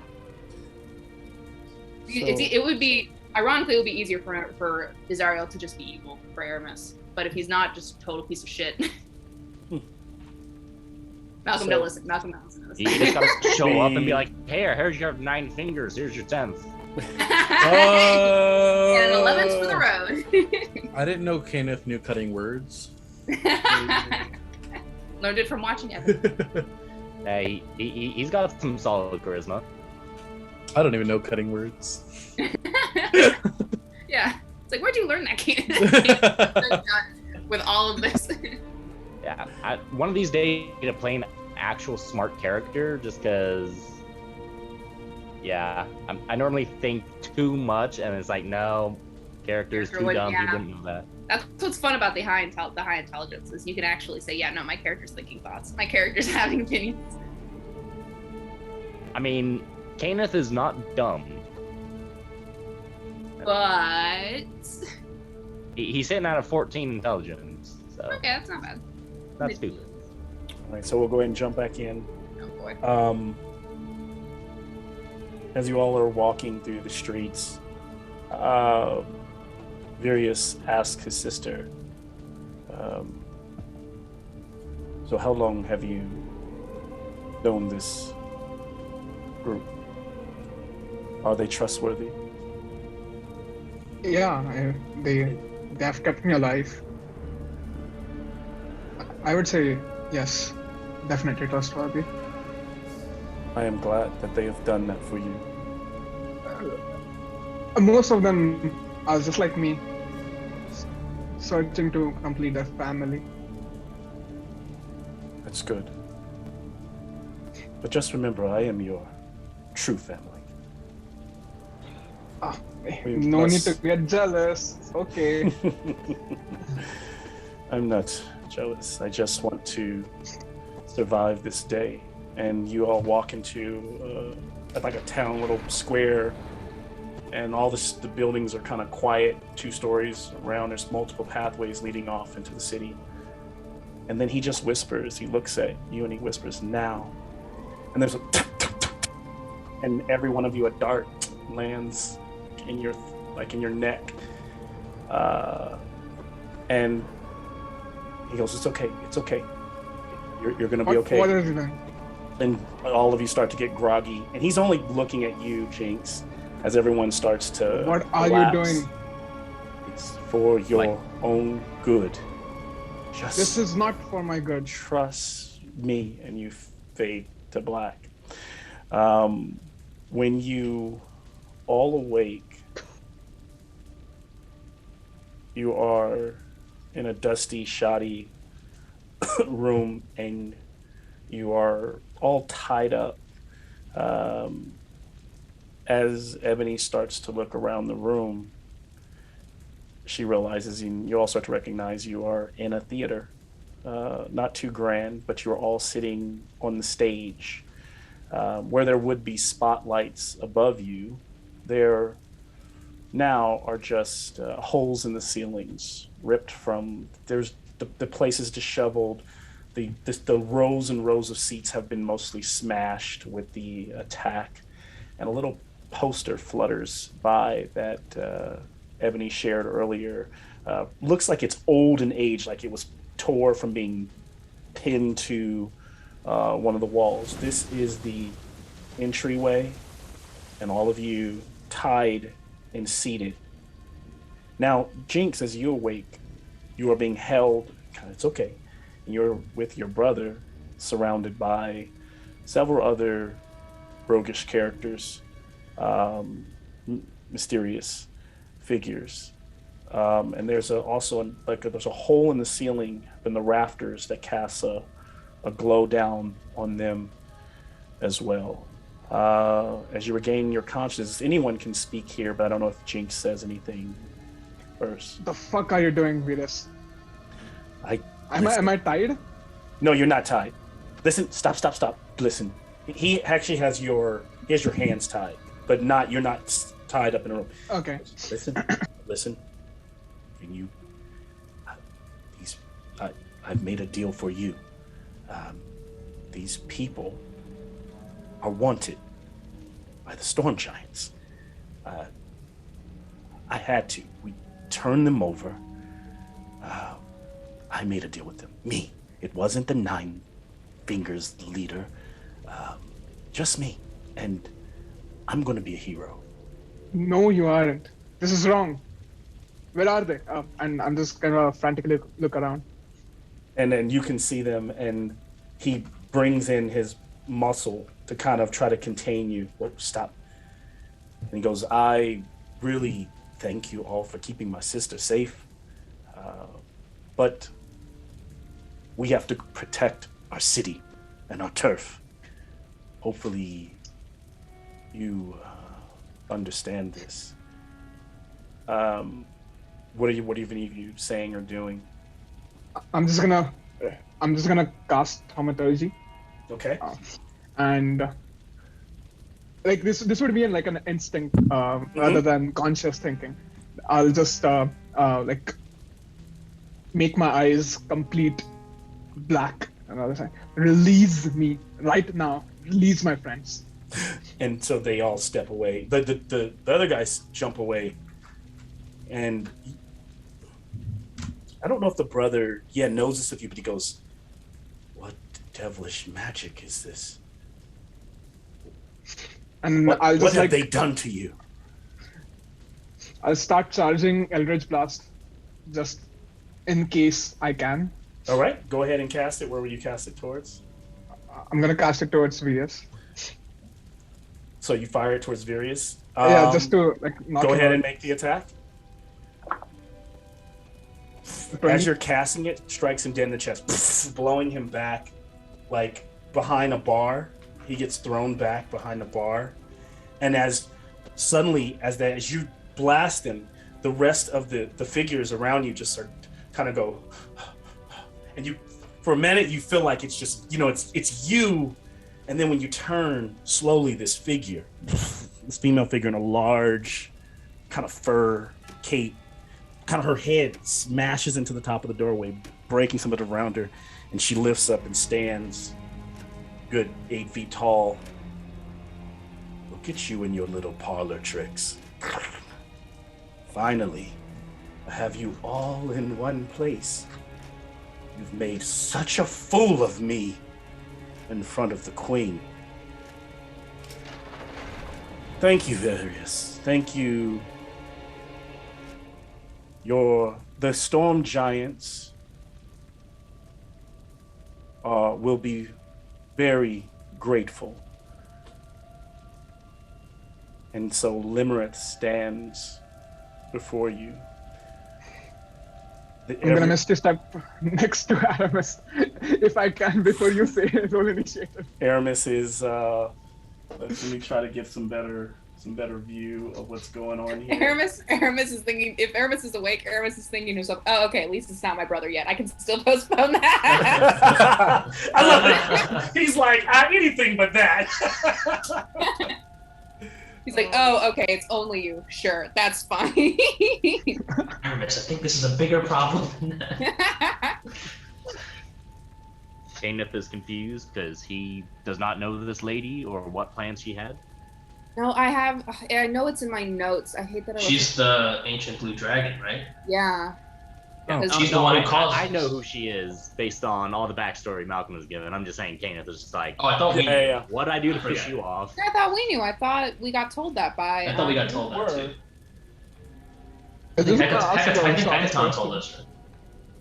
Oh yeah, Hekaton told us, and then someone else told us, because I remember asking, like, oh, what if we, like, how do we pop her out of her? How do we prove that she's this dragon? And there's like a crown or a tiara or something. You were told by Zephyros and after you were saved of who, and that she was actually the one deceiving Sarissa and kind of controlling the throne, with Harshnag being absent. Well, so maybe I'll say that, like, so it's you. You're the cause of all this. I am just doing my part. My part has been played, but unfortunately, instead of being able to go home to my lair, you have made me look poorly in the eyes of the Queen, and so I've been sent back to finish my problem. Darling, you made yourself look badly of your own effort, let's be honest here. Yes. You seem like you look in much worse condition now, honey. Or all of you. Would you like a treasure hoard in a floating castle? We do have one of those. Maybe. Where would I find that? In the brand new real estate to Baldur's Gate, the enormous floating bronze castle. Are any of you trying to free yourselves at this moment? I'm trying to sure. Oh wait, we are like time bound. to free. You all were bound, yes. Oh yeah, I'm definitely buying time to free myself. Yeah. Oh yeah, Drax is just pulling uncontrollably. Just We're all riding around. She's So there. Drax, if you have a We're high enough wriggling strength, like you can worms. go athletics. You can go sleight of hand, and maybe survival. But sleight of hand or athletics. I'll probably do athletics. Sorry, let me get in there really quick. 21. Arms free. Well, right now they're probably working on getting Also out. 21. Oh, look at I have like a little blade in my bow. I'll try to use to cut my. I got a 28. Kenneth isn't trying to escape. He's trying to negotiate at the moment. So What's Boo doing? All right, what is he trying to do, Kenneth? I was just telling her because since I know she's a dragon, I'm like, hey, there's a nice horde fit for a dragon in that floating castle. It's like, hey, if you want it, it's yours. You. Fortunately, I'm not here for a horde. I'm here to complete a task. And as many of you start to break your bindings, you see that she has like a scar across her nose. You notice that the tiara she wears reaches far back, sitting on her head. But when she says that piece splits, and her whole bottom and her nose drops away like a jaw, and like razor sharp teeth protrude as that maw opens up. Her skin starts to rip, her face starts to protrude almost like a werewolf. Those horns start to get larger. The tiara starts to, the piece on it that was decorative starts to reveal, moving away from her hair as the horn begins to grow larger, her skin becoming more blue and scaly as she begins to transform into the dragon before you. There are seconds to react here, and what are you doing as this is happening? Are we free by this point? I think you're all freeing yourself. Okay. Yes. Yeah, Kenneth is gonna actually. Because I don't think attempt to break anyone free now. rolled lower than 15, right? Right. Yeah, I rolled 19. Okay. And then I rolled a 28 on my athletics check that you asked me for. So you just burst out. So she comes from. Just picture all my scales are rippling and smoking. Nice. Yeah, I'll pull out the bow. I'm just aiming it. No, time to run. Time to run, y'all. We gotta go. We Oh gotta man. Oh shit! That's how big it is. yeah, Okay. this is the point where Let's zoom out a little bit. I'm just gonna hop into the ethereal plane. Peace, guys. I'm gonna scream out, "You've made one fatal mistake. You've met me on my grounds." And I get Alaric actions, right, Malcolm? I love that. Try to sell me on some different things, and I'll see how I can try to help All right, you cool. all. Roll initiative. I rolled a But 11 athletics. I want to just ask Sean question. He said that does this count as a That's short rest? 7. Like we became unconscious and then we gained conscious again. While we were knocked out, did we get a short rest? Yeah, did we get a short Did rest? we get a short rest? We were not- I don't will think so. actually give you. Ooh. Here's what will happen because you were knocked out. You can roll dice for your short rest. How many ever you spend, you will only regain half of what you roll. Ooh. So And, it'll be whatever you roll half. And I rolled 11 athletics for that. Okay, so you get out, but for your first turn, you're essentially considered prone because you're getting off at the last second. Not you. There you are, Magnus. I rolled really low for that too. Lower than 11. Yeah. Not 1, right? What'd you get? I The Durga, you're rolled- the same. You're just you Yeah. guys are just getting out slow. 8. And you said we can roll. We can do a short rest and roll hit die, but we only get half, You right? get half of whatever you roll. Initiative for Aramis. So half is an 8. Oh no, not half of your Half is just initiative. to the Half to of the your hit HP, points that you right? get back from the long rest because you were drugged. It's not a really good sleep, right? It's not an actual good. restorative. Yeah, Right. just Initiative 16 then. all right. And thank you for the hit points. Drax, And a 9. 9, Kenneth, 22. Or no, Agnes? 23. 19. So 19.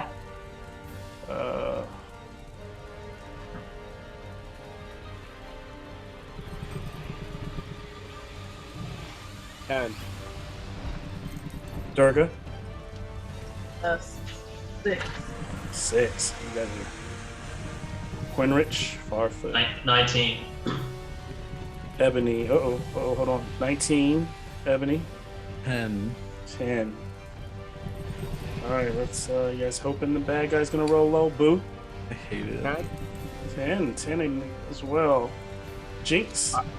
12. 12.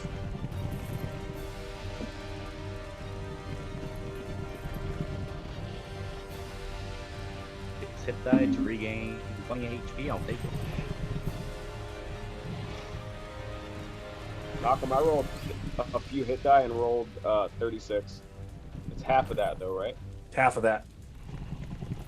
I rolled the exact same thing. That's funny. All right. So, as this is all happening, Kenneth, you are up.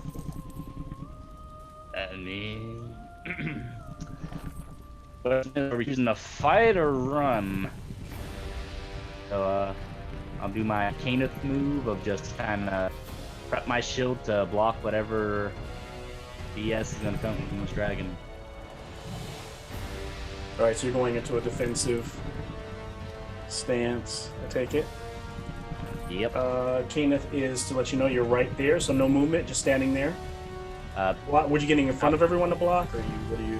Yeah, get in front of everyone to block. Is right there good? Does that look right where I'm putting you? Yeah. You can look, and for viewers like Raghav, you can pin either if you want to see the board closer, as well as for players, you can pin them so that you get a fuller screen. Okay, so he's there. And also, I remember earlier from when we were in the presence of Bahamut, something magical happened to my shield that will be revealed at a later point. All right. As this is happening, the dragon rears back, grinning. She almost looks like like the teeth. You know, there's no lips on the teeth. It's just like jutting out of the face, out of the skull. Magnus, you are up as you're slowly standing up, losing half your movement. We're leaping to your feet. Did Kenneth already go? Kenneth already went. Yep, he just did a defensive stance.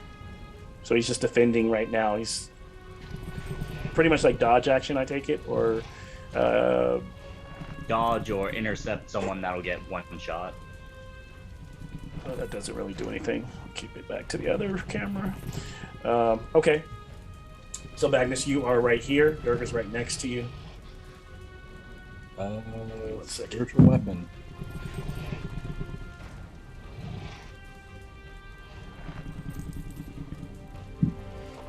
Where would you? Are you moving it anywhere? Where would you like to be? I'll sit right next to the dragon. Okay. So you send the spiritual weapon directly towards Limerith. Make an attack. 23 to hit.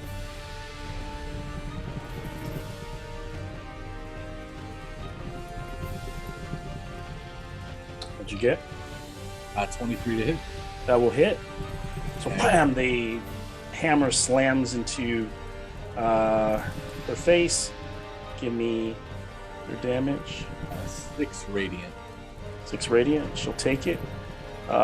Also, as she transformed, I meant to have everyone. Everyone needs to give me a wisdom saving throw.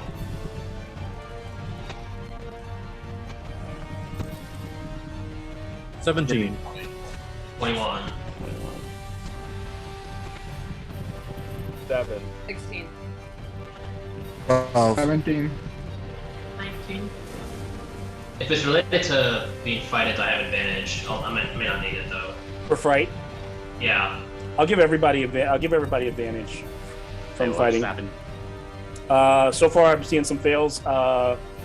This is a test of fright. Oof. Is that a wisdom save? Wisdom save. 13. 21 with the advantage. All right. 12 with the Are any advantage. of us close enough to Durga? Shit. Oh Yeah, yeah, most I'm of right you- next to Durga, so yeah, I most of got you- a 20 actually. Oh yeah, with 30, 30, 20. I'll give everybody the Durga. Oh, So- thank you. 19. 19. What's the Durga? Well, how much is Durga? You get +3, I Plus think. 3. Then I got 23. I don't think that's gonna help you, buddy. Mhm. Well, that puts me at 16 at least. Oh shoot! Right. I was up farther in the chat, Sean. I thought you rolled a 7. I was so scared. Oh, I did earlier, but with the You got an advantage. Oh, Yeah. advantage in Durga. Ooh, advantage. Yeah, I'm keeping that. Previous. So maybe it is how weak you all are in the face of this, but if you did not 20 or up, if you're 20 or less, I mean, anything below 20, you are Oh my frightened for God. 1 Oh minute shit. as the fear strikes in you as he's looming over you. Now, Magnus did pass, and I think Kenneth did as well, right? So Yep. far, that makes sense that they can move forward towards the dragon. Magnus has clubbed it once, and I'll roll Toll the Dead wisdom. okay.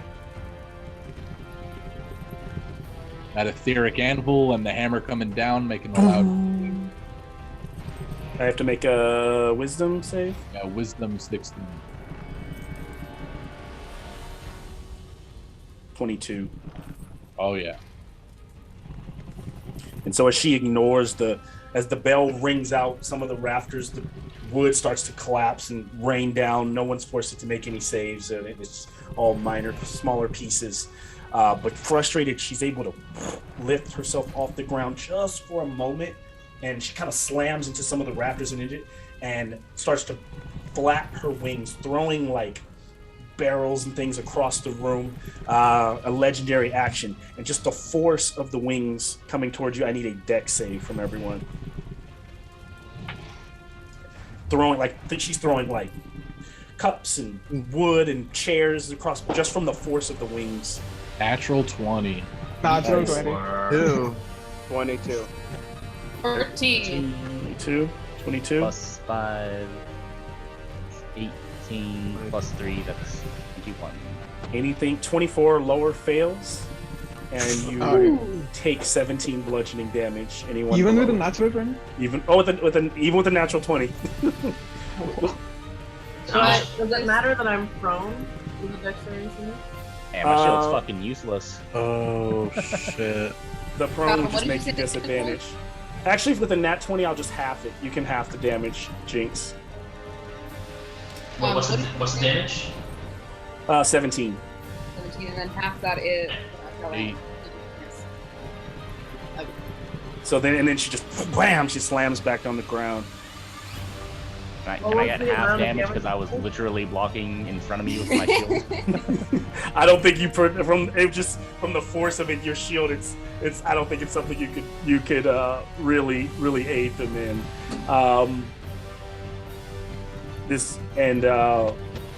She's terrifying. She's looming there. She's done. It is now.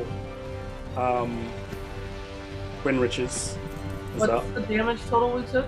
17. And 8. That's if have or if Eight. that's- Eight if you pass. If you got Pass. 24 or higher, it was 8. Oh, good. I just made that. Okay. Yeah. Okay. The little Shit. Grinrich dives out of the way. Yeah. Damn. All right, so it's my turn. Who's frightened, or who looks like? Can I look around? Do I see like who's kind of? So some of the backing old away? curtains are Wait. getting tattered with Sorry, Malcolm. What's the damage type? bludgeoning. Oh, okay. Yep, it's bludgeoning. Aramis is frightened.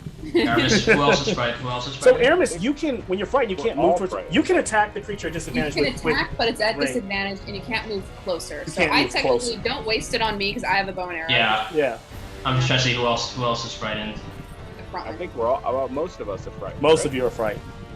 Ooh, and stunning strength. Yeah, all of us are pretty frightened, but I'm gonna try and rush her. Okay, Drax and Boo. I'm just gonna say, stand strong. Bahamut is with us. and cast Heroism at 2nd level to target both of them. Who are you targeting? Drax and Boo. Okay, and that removes the frightened. That imbues them with bravery, and until the spell ends, the creature is immune to being frightened. Nice.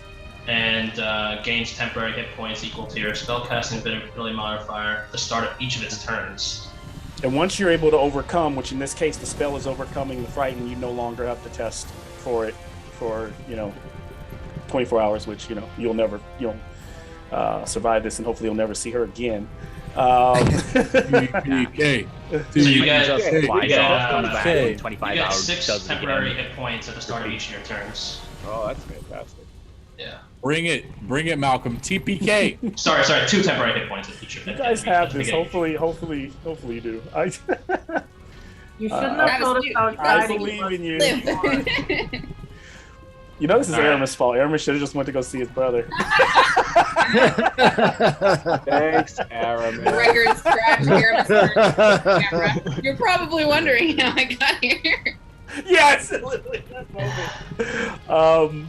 Is there Alright, a so- spot I could run to, like it looks like a corner, or a kind of a way out of its direct? Shit, Kenrich, I don't even have your miniature on the board. Where am I? I know. That means he takes no damage. He's not there. already hiding. Cut back to Quinn. I'm in the ethereal plane. Yeah. Come back to Quinn or stay left. I feel really bad. I gotta find it, but I Come back to Quinn and be like, guys, anybody? Where am I? So were you frightened? So yeah, you're not frightened. So okay. So you look at the. I'm using this as a little stand-in right now, Quinrich. I'm sorry, Don't but worry. there's like the bar over here. Yeah. There's like the doorway to like. I'm gonna probably go leads jump to the kitchen. behind the bar. There's some barrels. There's a balcony. But this balcony on this side is collapsed. On the Oh. other side of the aisle, there is a balcony upstairs, and then there are stairs on this side. Near her though. And then of course, unless you're going out of the ceiling, the two front, the doors are behind her. Well, okay. Closed behind her. I'll jump behind the bar if I can. Hang out with Various. So so I imagine you get right to the bar.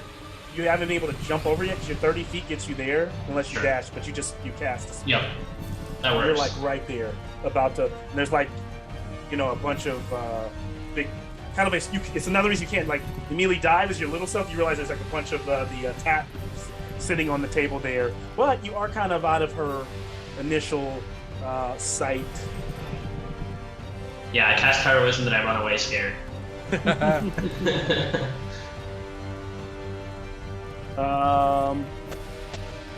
And then as Quinrich is running off to the side out of the corner of her eye, watching Kana stand there in all that bravery, she just swings with another legendary action, swings her tail towards his shield to strike. It's a 20-foot reach on the tail. So if you're wondering, oh my gosh, you're getting lucky. If this person, she rolled an 18, which for her to roll an 18, I had to roll really low. So, just swing. She How slams. low? You just heard that tail whips, giant spiky tail just slams into your shield, throwing you back. But you bite your feet into the ground and you slide backwards, slamming into the the back of the stage to give yourself leverage. And then slowly, Kana, you begin to take a step forward and another step forward, kind of centering yourself for your defense. You can tell, you can see the frustration in her eyes. She's not talking shit. She's not speaking. We would move to Aramis. All right. So I am frightened, so I can't get closer to her, but can I still move to try and Yes. remembering what Quinn said earlier? I would like to try and get over to Quinn. Try to get over to Quinn. So Last battle, you kept running away from me. Now you're. So I could get you like there, like Yeah, because I slinking failed, along. right? So I was prone, yeah, so I can get about halfway there. Yeah, Okay, halfway like right there. Bow and arrow out. With incredible fear of drawing her attention to me. I would like to try and attack her, which I will do at disadvantage. Hands shaking, trying to aim the bow and arrow.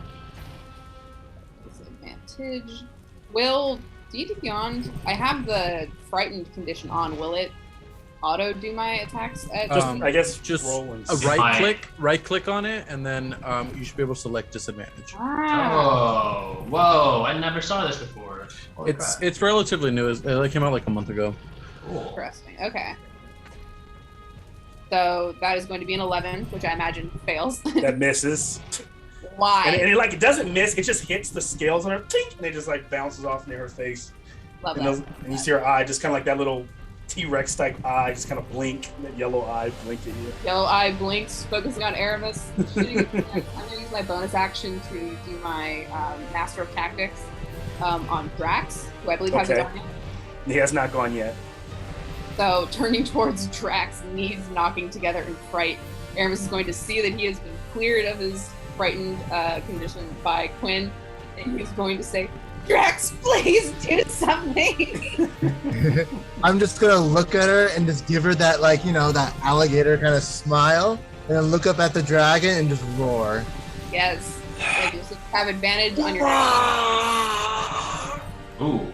And Advantage. so, That's my adopted big brother. as you roar at the dragon, it's her turn next if Aramis is done. And she leans back and she goes, ah! And she just lets out this. Question: does Aramis get to roll against the frightened at the end of his turn? Yes, you do get to roll against the frightened, and if you pass your What do I roll? Wisdom? wisdom save. So pretty much, yeah. So 20 or nat 20s will of course work. It wasn't a nat 20. I'm still frightened. What I will say is, every time you successfully, what was that you just rolled? 18? Okay. From here going forward, every time you strike her, or do something kind of that, it's not just a strike, but it has to be something that seems very heroic and wavers her a bit, then that save comes down. Okay, cool. So as this is happening, so when she roars out, she just sends a lightning blast directly through here. It's is it 5 feet or 10 feet wide? I want to say it's 10 foot wide. Yeah, it's 10 foot wide. So it would catch Kenneth, Ebony, Durga. I think Magnus would not take it, but those three, and just fires it straight through the wall. You all need to give me dex saves. 21. At 20. Did we go through a round already, or is this like a... No, this is her turn. So legendary actions. This is her turn before she gets to any of you all. She was right after Aramis. Where were you, Durga? Because I'm at the end, but I just didn't... I thought she had already had a turn. Sorry. No, those are just legendary actions. Okay. Yep. I got a nat 20 plus 8 on top of that. Nat 20 with the 8 on top of it, so you will take half. Durga, what'd you get? 10. 10, okay. Can I take full and have everyone behind me take half? Can you take full and have everyone behind you take half? Here's what I can do. Your shield's not big enough. Even with you jumping in front of everyone, give me an athletics roll. Give me the number.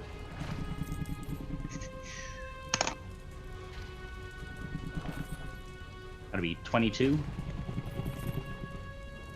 So you can take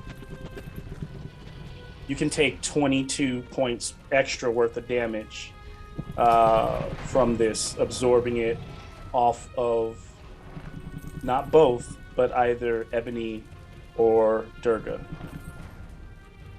Who would you block?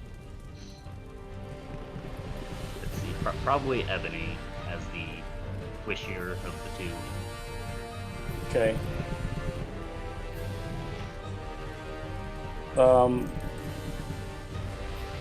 That's going to be 51 points of lightning damage.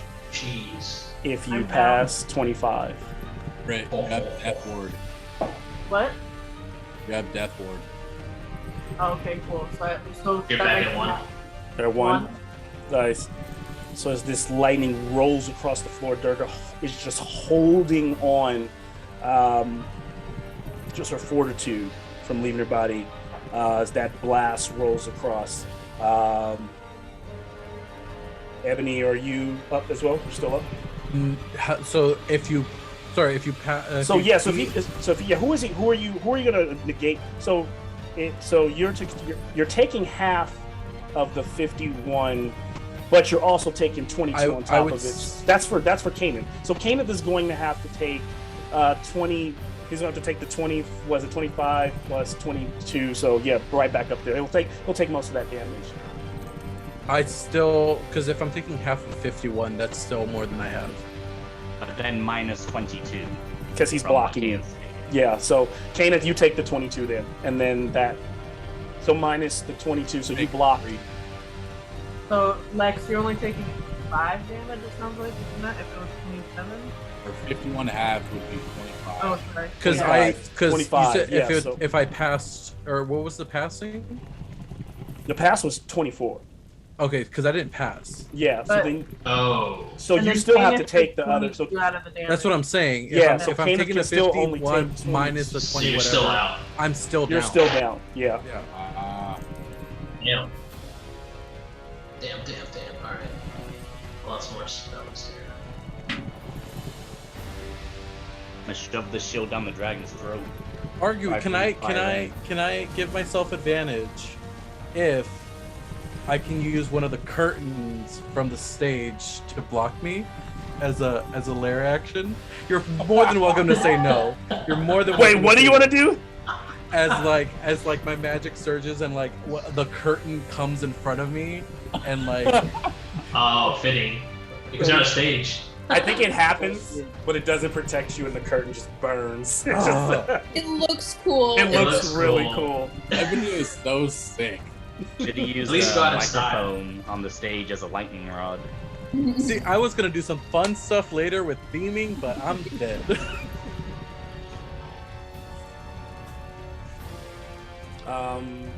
We move from, and that is Limmer's turn. She doesn't even move, just stays her ground, hunkers down on all fours, boom, moving her head side to side, looking for her next prey. Binks, you're up. All right. I was gonna look at it. I'm sorry. I don't know what happened, and I'm gonna look at the dragon and I'll say, "Shoot, go away!" And I'm gonna cast Polymorph. On the dragon, all right. Yeah. What kind of save is it? It's a Wisdom saving throw. All right, what do I need to 17. beat? She rolls a 9. And I'm gonna turn her into a chicken. And so, as the magic rolls across from her, she kind of coughs and she starts to shrink, and then she just with will pushes it away, and automatically saves. Uses legendary resistance. Do we use one? We use one up. One. I was still ready for you to have her. And as she's coughing, one of her hands is kind of turned into a chicken foot, like her one of her legs.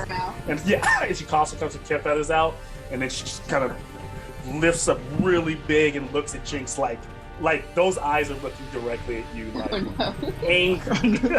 I'm just gonna go behind that wall or somewhere and hide it. Yep. Proud of me. You're here. So are you moving backwards or something? Are you? Yeah, that's. There's a backwards area to the stage there. Yeah. All right, yeah, I can do that. Yes. If Jinx is done, she doesn't perform any legendary action. Boo, you are up. Well, it was nice knowing you guys. That's first off. It has been an honor. It has been an honor and a pleasure. It's been a good time.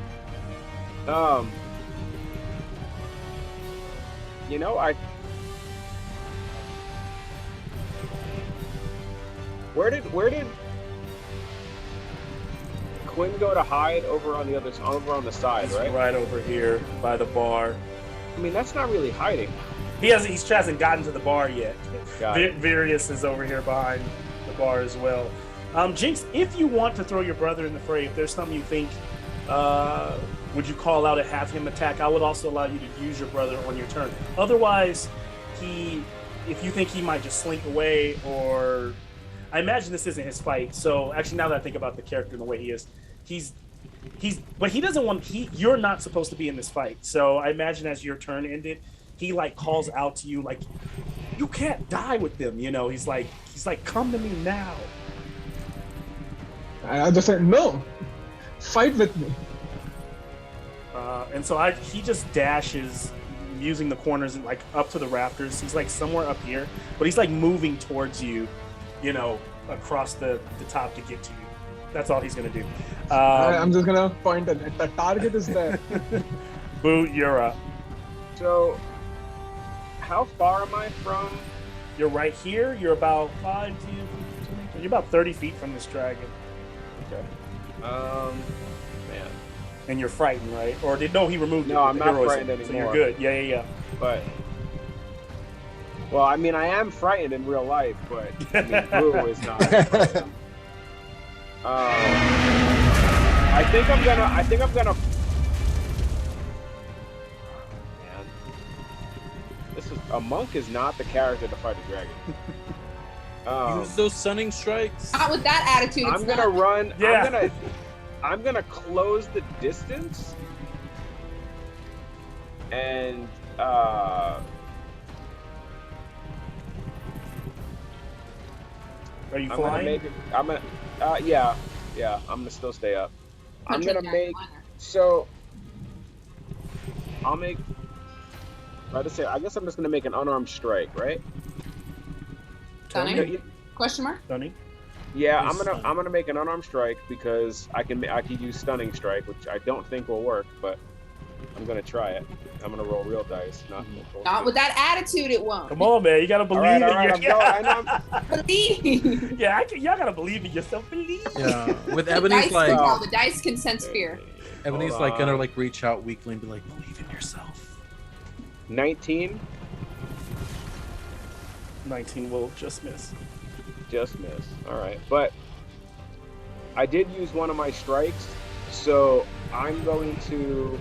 I think you can save it if you hit. You missed, then you can use it to make it a stunning strike. But because I made a strike, though, I can use my other attack as what do you call it? I'm gonna use breath weapon. Okay, so it's a dex save for. No, it's auto hit. Right, but it's a dex save to half or full damage. Oh, right? yeah, to half it. Yeah. Yep. So I'm gonna use fire. She'll fail that. She'll take the full.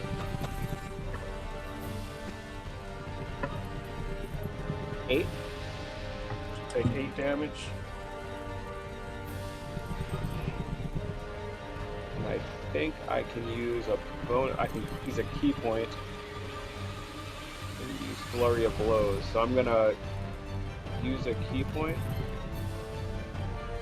And then flurry of blows.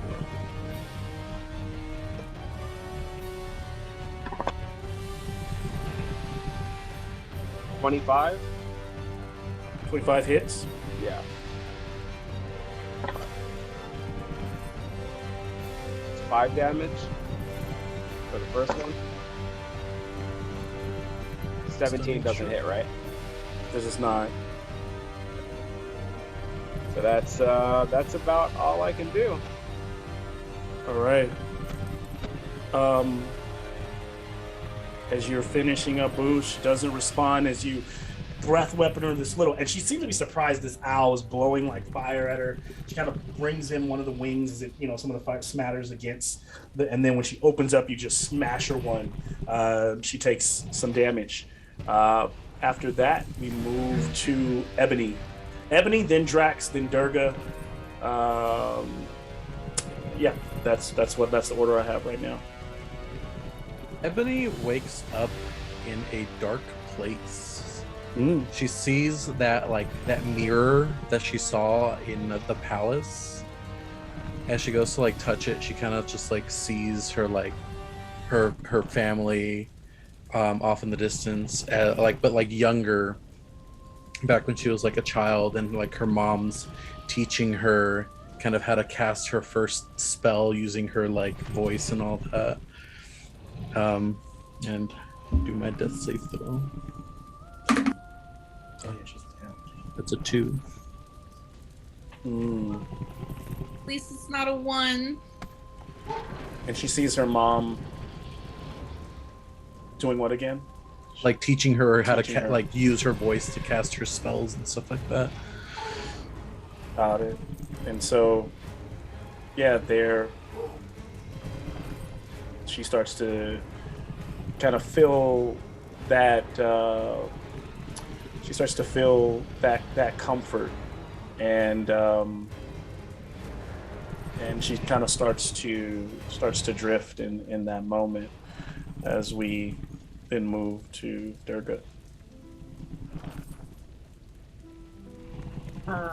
I looked on my sheet because I knew there was something to do with frightened, so even though I failed that, I'm immune to being frightened. So, just a Okay. heads up. I don't know if you saw that. I'd roll below that. So, Okay. I'm going to use half of my movement to get up, and I have only 1 HP, so I'm like heaving. And is there anywhere that I could potentially hide or anything like that? Yeah, if you ran, you could probably hide underneath the balcony area over there in the shadows in the dark. If you were taking a hide action, you would take it against, I would say against passive perception and not from, if my passive perception is really high, then I'll roll for it just to make it fair. But if you can stealth, then she doesn't, pay attention to you. Okay, yeah. And there's no way with the amount of movement I have that I could try to like carry Ebony and hide her with me, can I? This is like my entire turn. That would make your. I could see you picking her up with no problem. I think that would make your hiding more difficult. So you can pick Ebony up and take her with you. The matter is, will you be hidden? You'll just get disadvantage on your stealth check. Okay. You want to do that? Let's see. I really want to, but it won't do us any good if I get. So you're saying I need to roll a stealth check on the way? Yeah. Once you get there, you're gonna make a stealth check to see if you're hidden. You're gonna go there, but you're gonna make a stealth check when you're done. So you're picking her. Oh, it's actually not you, but you're picking her up, and then you're moving 30 feet, right? Yeah. Then I just want to. I'll still be within 30 feet of Magnus, won't I? Underneath there. So it looks like it's hard to tell. So you'd be like over here. You'd be under this area. I'm gonna kind of move it a bit with Ebony's body. But and then Magnus is here. Boo is here. Hopefully hopefully you can see that a little bit. Okay. All right, I'm gonna do that. So I need to roll a stealth check. Yep. Taking my girl Ebony with me. We're both really fucked up, and she probably is so light. I probably just easily carry. Yeah, I her. imagine she's really light. Yeah. Like so dainty. Okay, let's see. So a 14 for that stealth check. 14. See passive. Okay, so I will roll for great.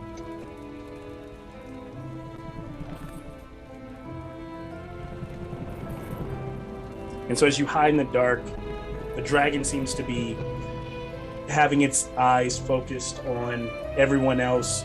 You can't tell. Out of just survival, you hope that you are hidden. As Durga hides, we move to. Did I say it was going to be? Oh, I think I skipped. I think I went with Durga, but I think Drax, you're after Ebony. So I'm sorry. So going to Drax, go ahead and take your turn now. Okay. So Drax is just gonna look around, calculate everything, and he's just gonna look up at the dragon and say, "Forget it." Just roar and rush her, and I was picturing him just leaping with his sword up like this, just going in, just to do like a big strike forward. It's the 300 slow motion leap, Yes. Michael Fassbender across the. That's right. You have advantage. That's right. And so my first hit is a 27 to hit. That will hit. And I used a menacing attack. Okay. So it's a wisdom saving throw of 17. Okay. And let me do that.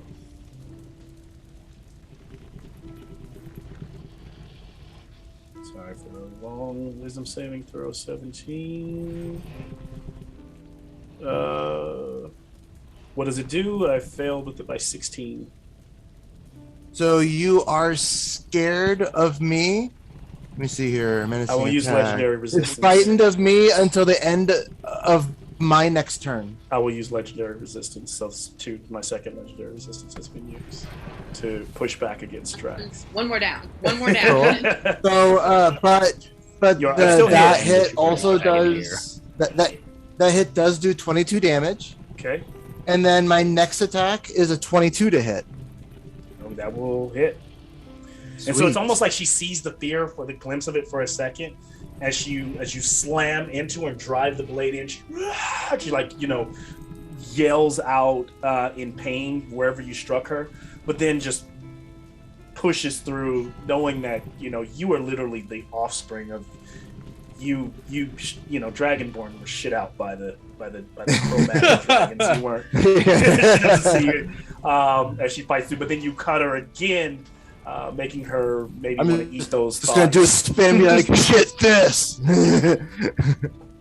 And then I'm going to use action surge, and that's a 22 to hit. And I was just about to roll for the damage on that. So your first two hits hit, right? What did the second one do? Yes. You did. I don't think I got damage on the second hit. 11 damage. 11. Okay, and then now you're action surging to go for another one, right? Yep. Yes, and that was a 22 to hit. Okay. And that was 18 damage. Ooh. So, in this kind of amazing moment, Drax is just showing, this furious, showing just like how willing he is to throw himself into the fray for his party. And I think as we see you do that, we see almost like a montage of you doing it time after time. You jumping, leaping onto, behold, like everything you've ever done. Imagine that every time you've ever thrown yourself out there he is. And now you are delivering damage to Limerith wherever possible. With that being done, as Drax is finishing up, that finishes up the first round. Moving back to the top, Kenneth, you are up, sir. I'm gonna move next. I'm gonna move next to Drax and do my best to keep now probably pissed off dragon at him, kind of off his back more. Okay, go ahead and give me.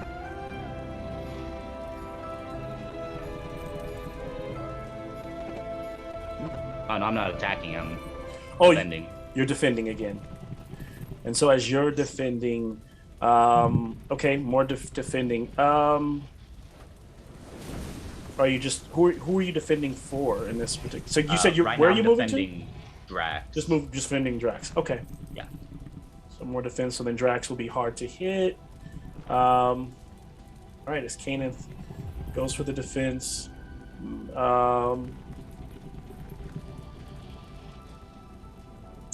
She will try to smack you. That will be for Kaneth with the tail. Tail strike to Kaneth. It's 34 to hit. It's more like it. And that'll hit. He'll take 23 bludgeoning damage. Just a scratch. All right. As this is happening, we've moved to Magnus.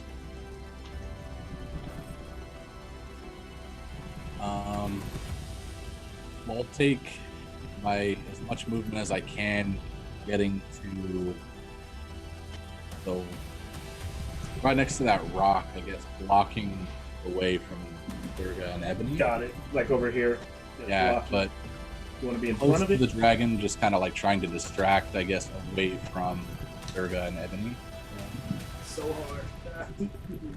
Just move this out of the way. Is that where I have you? Okay. Yeah. Okay. Or yeah, good. Sure. Okay. I don't want to make sure I can back you up a little, or I don't know. I mean, you're in reach if the tail strikes or anything. We're kind of regardless, unless you move outside of that 20. Yeah, whatever direct line of sight that Dragon has to. You're just trying to block that. Okay. Oh, just block. Yeah. Okay. So you're trying to be a diversion. I take it. And as I'm walking up, I look at Durga holding Ebony, and I just whisper. And the whisper reaches Ebony's mind. It just says, "Come back from the dead." And I cast Healing Word. Nice. 7 healing. Thank you.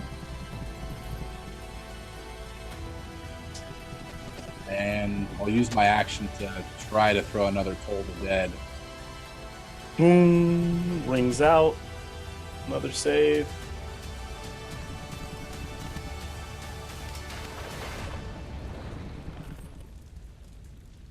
$15. Oh, 16. Okay, give me the damage. It's just 11 radiant. 11 takes it. She takes it.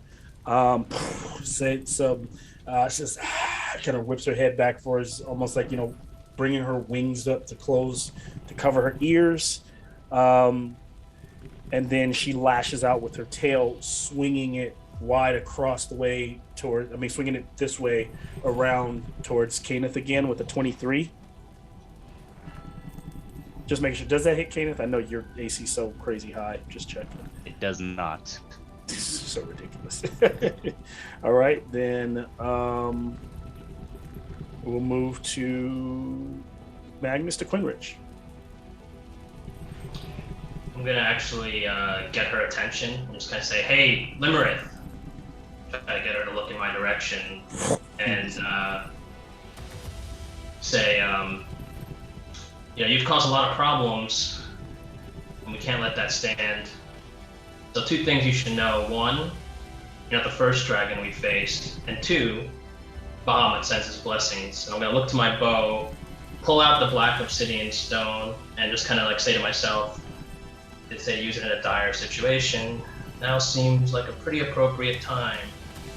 And kind of do a little prayer to Bahamut and throw it into the center of the at her feet. So as you throw it, it skitters, clanking into the ground.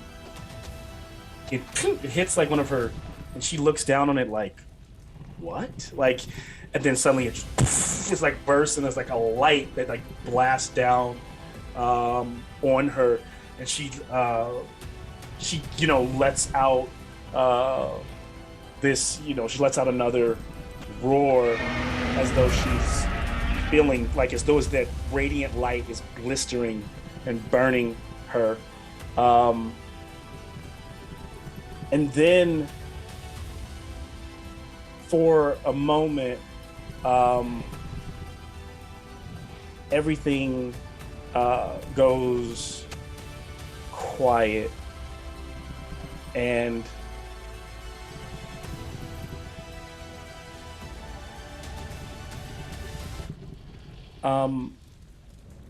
and as it does, we are not here any longer. We're kind of transported to somewhere else momentarily. A time long gone, a time on another plane. And what we kind of are experiencing or seeing in this moment is clouds. And as we push through them, we see a figure falling. He has been falling for so long that he cannot remember. Kildren falls until he's able to think about all of his life up to this moment. He's able to think about the first time he gave himself over to Bahamut. But finally, he has his last thought, the thought before he dies. What is the thought, Kildren? Maybe it's a memory. Maybe it's his last parting words as he's falling through the sky. His final thought is that he says a prayer to Bahamut that the group makes it to the end of their quest. And with that, kind of a tear rolls across his eye and it kind of blisters and turns into like a rock because he's falling so fast. And then he starts to crystallize. He starts to freeze. And as he freezes, he starts to kind of fall at like a comet-like speed, and he begins to break away, little pieces of him turning into like glittery dust, into where he's like an obsidian, like a black little shiny rock.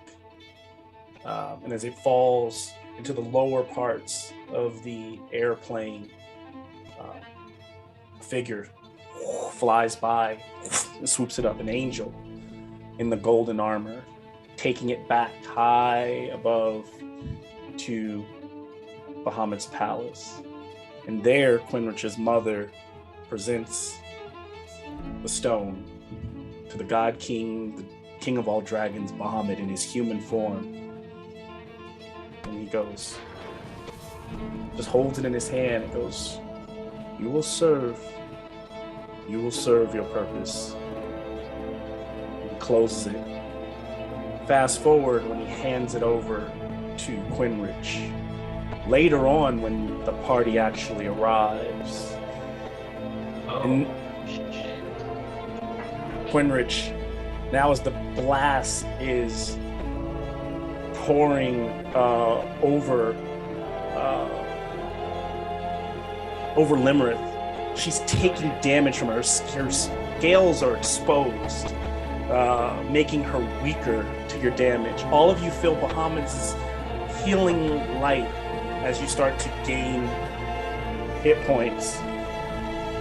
And then something slams down right in front of her. And Kildren rises up in platinum armor. Bro! The rise of Kildren. Very excited.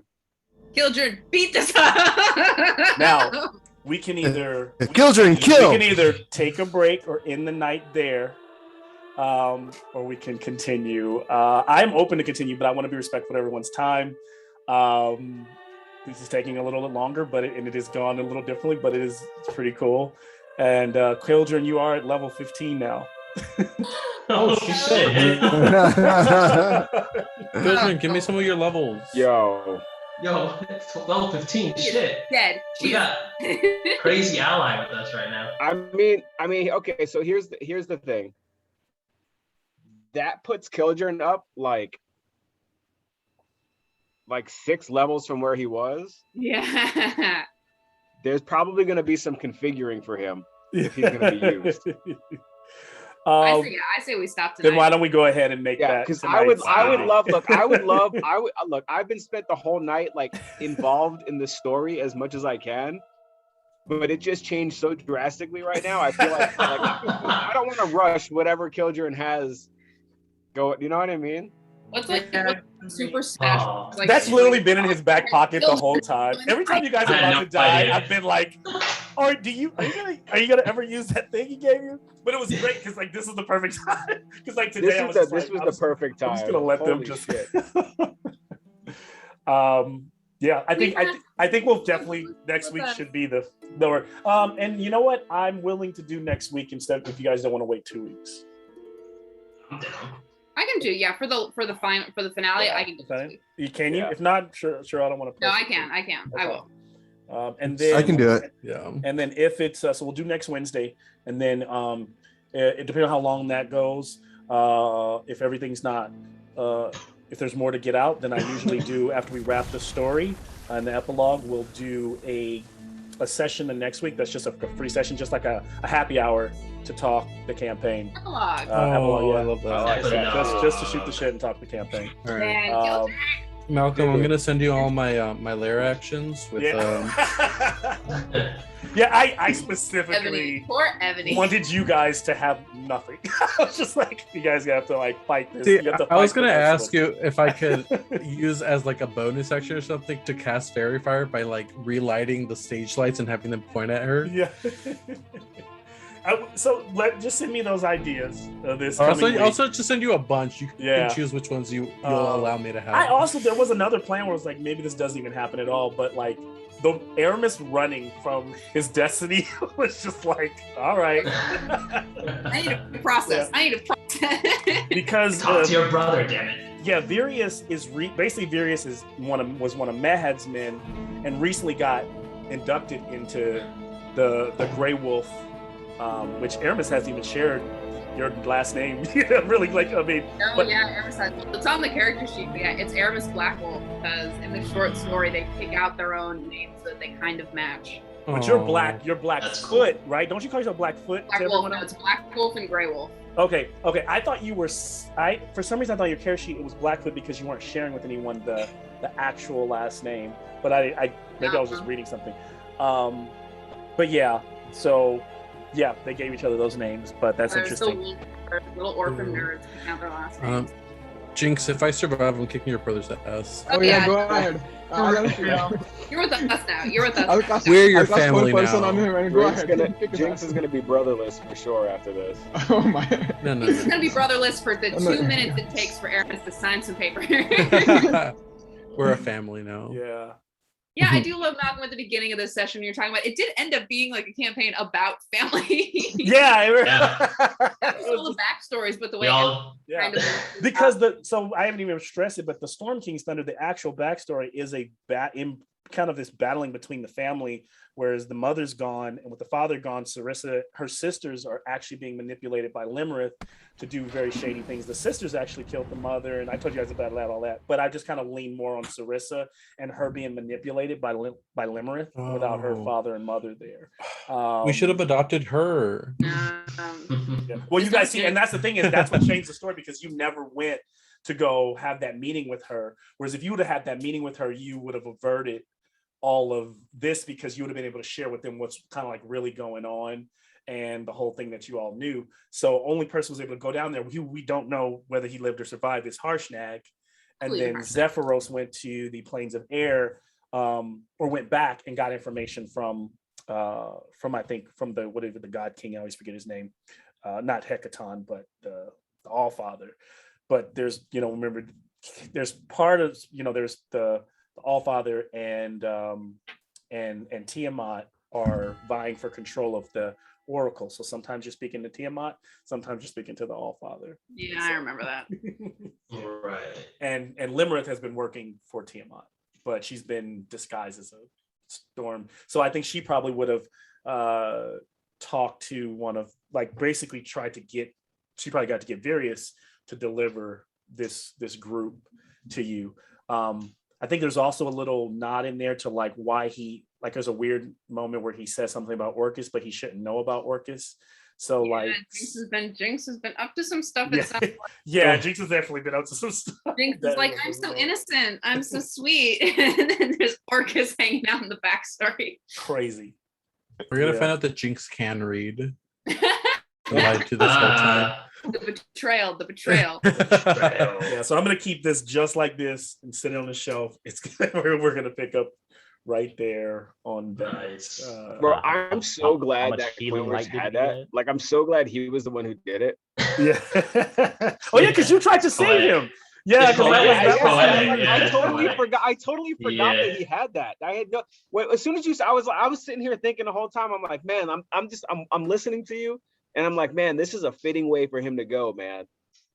This is a real fitting way for him to go. And then fucking, as soon as you said it, I knew it was. As soon as you started that last sentence, I knew what was coming. It was. That's why I had to turn my camera on. Because I never really said he was like how he. We said he was dead, but we didn't. Joking about him falling for eternity. Whatever. Yeah. And he really did fall. So like the whole time you guys were doing all those other adventures after that, he was still falling until you got to Bahamut. By the time you got to Bahamut, Bahamut then had him, but trying to decide what to do with him. Doing this the whole time. It's so creepy. Yeah. I heard everything that you guys said the entire time. He's been living I heard the whole session after the whole morning session. I heard all of that. Yeah. I'm here. That's why I'm here, guys. Children's like, oh, they do care. Yeah. Good. Malcolm kindly reminded me that I have it. Yeah. I just always I wasn't doing it to force you, but I have had campaigns where I gave people things and they forgot to use them and people got killed and then they got mad that like but I gave it to you like 8 episodes ago, People need the notes. Yeah. So I was like, I'll just make sure I always remind you. For sure. Got this stuff. Quick question, Malcolm. The pearls of power. Technically, I'm supposed to attune to that. Can I have attune to it, or do I still need to take a short rest to attune to it? We were drugged and passed out. Yeah. What's the situation with that? Can I add a 3rd level spell to myself? What does it give you if it attunes? It gives you a spell it gives me a spell slot up to level 3. You drive a hard bargain. You and Travis, Alex. You guys are always selling me on stuff. Trying to sell me on stuff. Yeah. In that short time, but okay, you said you had put it back together, so you would have been wearing the. Did say that, yes. Can you give me Arcana or a Wisdom save? Whichever you think is better. I'll do Arcana because I get a +2 to that. Oh, I got a nat 20. Of course you did. Yay. In that moment, Ebony's mom like looks at her and like reaches out and like they have that moment. The pearls, Ebony. That will work then if you have attuned to it. Hell yeah. I fell for. I was like, I know it's a 13-year-old kid, but Raghav was on, and I was like, I messaged Sean. I was like, you dropping F-bombs left or right? It's 13-year-old on here spectating, right? No, I had no idea that was the same kid, bro. I had no fucking. Oh, you wouldn't have known. I was just like, it's fine. We probably aren't allowed to have children with us here. Okay, here's the thing. I always forget this is not the game for the kids to spectate. It's not. Oh man. But we're really bad about it. I remember in the beginning when Ohan would have to leave early and we had to like behave. Yeah. It was difficult. And then Ohan's like, all right, that's not gonna work, guys. I don't think it lasted very long. And then he started wearing headphones. Yeah, because we're just I remember that. Oh, was that because the kids were around? In the very, very beginning, like back last year when we first started.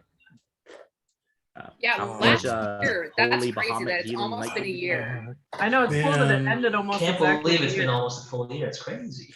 And I remember I came in and I watched a session of this.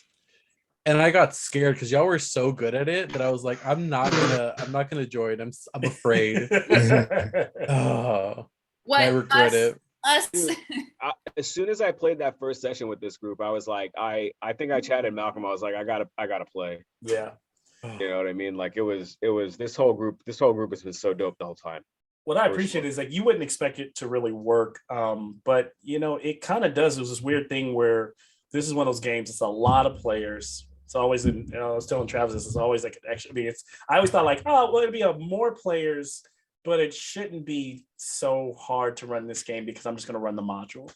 And then you guys would push me so far off the rails all the time and be like, all right, I got to keep making up shit for this game for 10 players. So I was like, this is crazy. I thought this was going to be my easy game, right? Like I was supposed to like prep every week for this on like a Sunday night, read Storm King's Thunder, put some stuff on the board and then play, right? No, not at all. But what was really cool is just, I was trying to make my point going back to is that it's weird how it works that like we've had so many players come into the game, drop in, drop out, that whole drop in, drop out. It's kind of weird because you would think that would like not have any cohesiveness to the party, but like naturally like certain people start like latching on and then like sticking around and like slowly like the crew just kind of built itself. And that's kind of what happened with the last campaign that Cheryl played. So it's kind of cool to see that process happen. Some people get off and that they're pointing the road. And to me, that feels a lot like like how stories are told in movies, where it's like a lot of times you have your same friends sitting around the table playing. You guys play for a year, and they might lose a couple characters. Every time they lose a character, they're playing somebody new, but you're still playing with the same person. And this has been interesting because there's been all these new people and personalities, right? That like I think made the story great. It's the way the characters play off each other. Yeah. You know, you don't expect what characters are gonna hit it off. Like if the first time, I don't think I was actually there for. I was there for your first game. Sean, when you were in the cage. Never would have thought that it would be Quinn and Killjourn would have ended up hitting it off so much. Yeah, Right? that was unexpected. Like almost instantly when we were in the plane of air, it became, you know. That was the first session, right? When you guys took me out of that crate. Yeah, when I nearly picked you. That was the Krampus session. You guys fought Krampus. Oh, that's right, Krampus. Yeah, y'all fought Krampus? They fought Krampus in this game. Oh my god! It's Storm King's Thunder. Of course, you fight Krampus. Up in the cold of the mountains. It's incredible. So ridiculous. I'll actually show you the Krampus video. It's so awesome. Please. It was so Brittany good. almost one shot Harshnag. Oh my god! Right when we didn't know Harshnag. Oh yeah. We started I still have that posted from all the damage I did. It was nuts. If a campaign is around Christmas time, he shows up, and anybody he showed up in Curse of Strahd too, but they didn't go after him. But I'm ready to do another campaign with y'all. Yeah, I'm totally down. Even if it's dark. Oh yeah, Krampus is so cool. Yeah. Oh wow. Oh, I love that. He's a demon minotaur miniature, cool. But I took a bunch of clay and tried to hand sculpt a bunch of clay to make his like Santa Claus. Falcon, oh, that's so cool. Yeah. Dope. He's got like little jingle bells, like little colored bells. Look at that. Little staff. Festive. Yeah. I know Malcolm's talking about taking a creative break, and we're all like, yeah. Campaign. We're like, all right, what is it? Good luck with that shit, bro. So it's gonna be September. September is gonna be off. I'm gonna just take off from all my games, and then you play so often. I was I just all right. It allowed me to reset. So September, kids on bikes, y'all. Yeah, I'm taking bro. Yeah, man. Yeah. I'm fucking ready for kids on bikes. Holy shit, that game was so fun. Oh, so you guys have ran it. You've ran it once, right? We ran one session. Okay, nice. Yeah. You're all addicted immediately. It's so fun. I honestly, the mechanics are so simple, but they're so good. Yes. Yeah. I love it. I actually believe, I'm gonna be honest, D&D is not, to me, simple mechanics make a better role-playing game. I've just learned that. Absolutely. Yeah. All the games. You do role play more because of it. On character like that. Characters are so, character is so optional in D&D itself. Yes. Cutter, no drive, just kind of following quest points character in D&D. It doesn't affect the way the game plays at all. The way that in like kids on bikes or any other mechanic playing game, it's kind of vital that you actually have a character. Absolutely. Yeah. Like in D&D, sometimes if we role play for game matters with this group. What do you mean? The what? I don't think the game matters with this group. No, it doesn't. Like I think that if I went for 3 hours and like, you guys didn't get a chance to roll dice, you wouldn't necessarily be mad. But it is hard to fulfill D&D's purpose where you don't go. If you go 3 hours and you don't like use any of your abilities, then it's kind of like, wait, what are we doing? So it really is a tactical. Right. It's really a tactical battle game. So you're almost meant to fight something. If you think about like the way the days work, you have to like for you to even be depleted of energies, you have to have like 3 encounters a day, like on average, which is kind of ridiculous. Because you have to fight like in the morning, even at level 10. Like halfway through the day, I gotta fight some bullshit banshees, and then in the afternoon, I gotta fight some, some other bad guys, and so that's why I think sometimes you just gotta like let time play with a factor and just keep things moving. So I've been treating these last few episodes like a dungeon where it's just like no letting up, and that's the only way you can actually have tension. We know. Yeah, I feel it. We feel it. I feel it in my you death. said there's some holy Bahamut healing light. How much healing? No. I knew you guys would do that. I literally was saying, they're going to sit on the edge of this palace and be like, let's just take an hour while the city's burning. Well, I was going to flavor it like we really need to thought about strategize. We need to like understand what we're getting into. Negotiation, Malcolm. Sorry? In the vein of meta negotiation, and before I head out, Killjourn appears in his heroic grandeur. And we all gain the benefits of a long rest. Absolutely not. We don't need one anymore. We got Killjourn. What if we all just get our hit points back? Oh, you got Killjoy at level 15. I'll give those supercharged by Bahamut. What if I have There's got to be stakes in this fight, guys. Through. This is it. I mean, give Malcolm the governor off of Malcolm's like, guys, this is the time to be scared. What you know if this is the time to be scared. Hold on, Malcolm. What if we all eat Killjourn and we all gain his? Now that I might go for, but only because it would be so ridiculous that like, oh my god, you'd probably bring Tiamat back and all be that would start the villain campaign as you all lose your souls. In the state that this party is, it would not be a good idea. Muhammad would blast you all, burn you to death, sing you to hell. You meet Tiamat. She's like, well, we have things, we've got business to attend. And that's the bridge to the evil campaign. There it is. Crash to black in the story. Right there. Oh, man. All right, y'all. I had a lot of fun with you. Yeah, that was awesome. So it's next week, right? Next week. Yeah, we're going to shoot for next week. And then on Tuesday, running kids on bikes. Okay, hell yeah. Alrighty. Yeah, it's going to be fun. I'm excited. Bye, guys. All right. Bye, guys. Later, Have a good folks. night. Good night. Bye-bye. Bye. Malcolm, do you know what game you want to run next? I don't. For the Wednesday games, I got to figure out. Yeah, I don't know for the Wednesday games what I want to do next. I don't know if there's another module I want to run. I don't know if I want to. I don't think I want to move this group into Theros. I got too many groups in Theros. I've got enough Theros on my plate. You need the diversity of setting that keeps. Yeah, we need something just for us. We're special now, Malcolm. You're never getting At this point, we just need to turn this into an actual play show and make some money off of this. Get some sponsors. Let's all get wearing Mango Cart shirts. Hello Fresh. We gotta Twitch stream this with like a production. I mean, actually, you know how to. You're good. You got the streaming thing on lock, right? I do know how to I'm not necessarily where Sean is in terms of video editing. But I know a thing or two. Okay. No. We'll talk about it. Yeah, I've always think about doing streaming shows. I know there's just so many people streaming their D&D shows.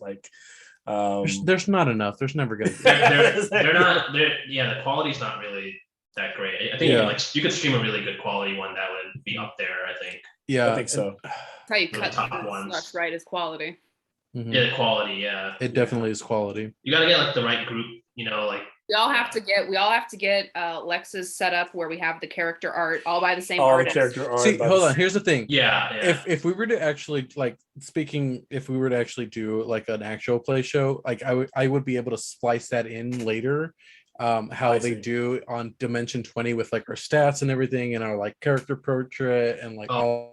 So would you do video on demand? You wouldn't stream. You would actually just record them like we do now and then post them later, or would it be that I would be able to do that. Gotcha. Here's the thing, I'm not a fan of live streaming. I would be willing to do it, but it has such extra layers of work and as a DM, unless I had somebody actually doing all of that, it's just a lot. I know a lot of people who stream and it's just then you realize you're getting ready for your players, but you're also getting ready for everyone who may tune in, even if it's only 3 people, right? You got to be on time and you got to monitor how long you guys shoot the shit, and exactly. We do have a bit of a shooting the shit. It changes the game, right? It sounds super fun until you start doing it, and then you're like, do I really want to do this? Because then you start realizing you're kind of going to work. So you're like, shit, we gotta that's true. Here's the thing. I work in customer service. Anything would be better. Right. Believe me, that's why I do what I do. I do enjoy this. It's work, but I enjoy the hell out of it. When you have a hobby, there's always monetization for almost every hobby that's available. But when you start to monetize your hobby, you kind of lose a little bit of what makes it a hobby in the first place. You do lose a little bit. Yeah, for sure. Enjoyability of something that you're not looking to get anything out of other than the thing itself. Yep. It's true. I will say,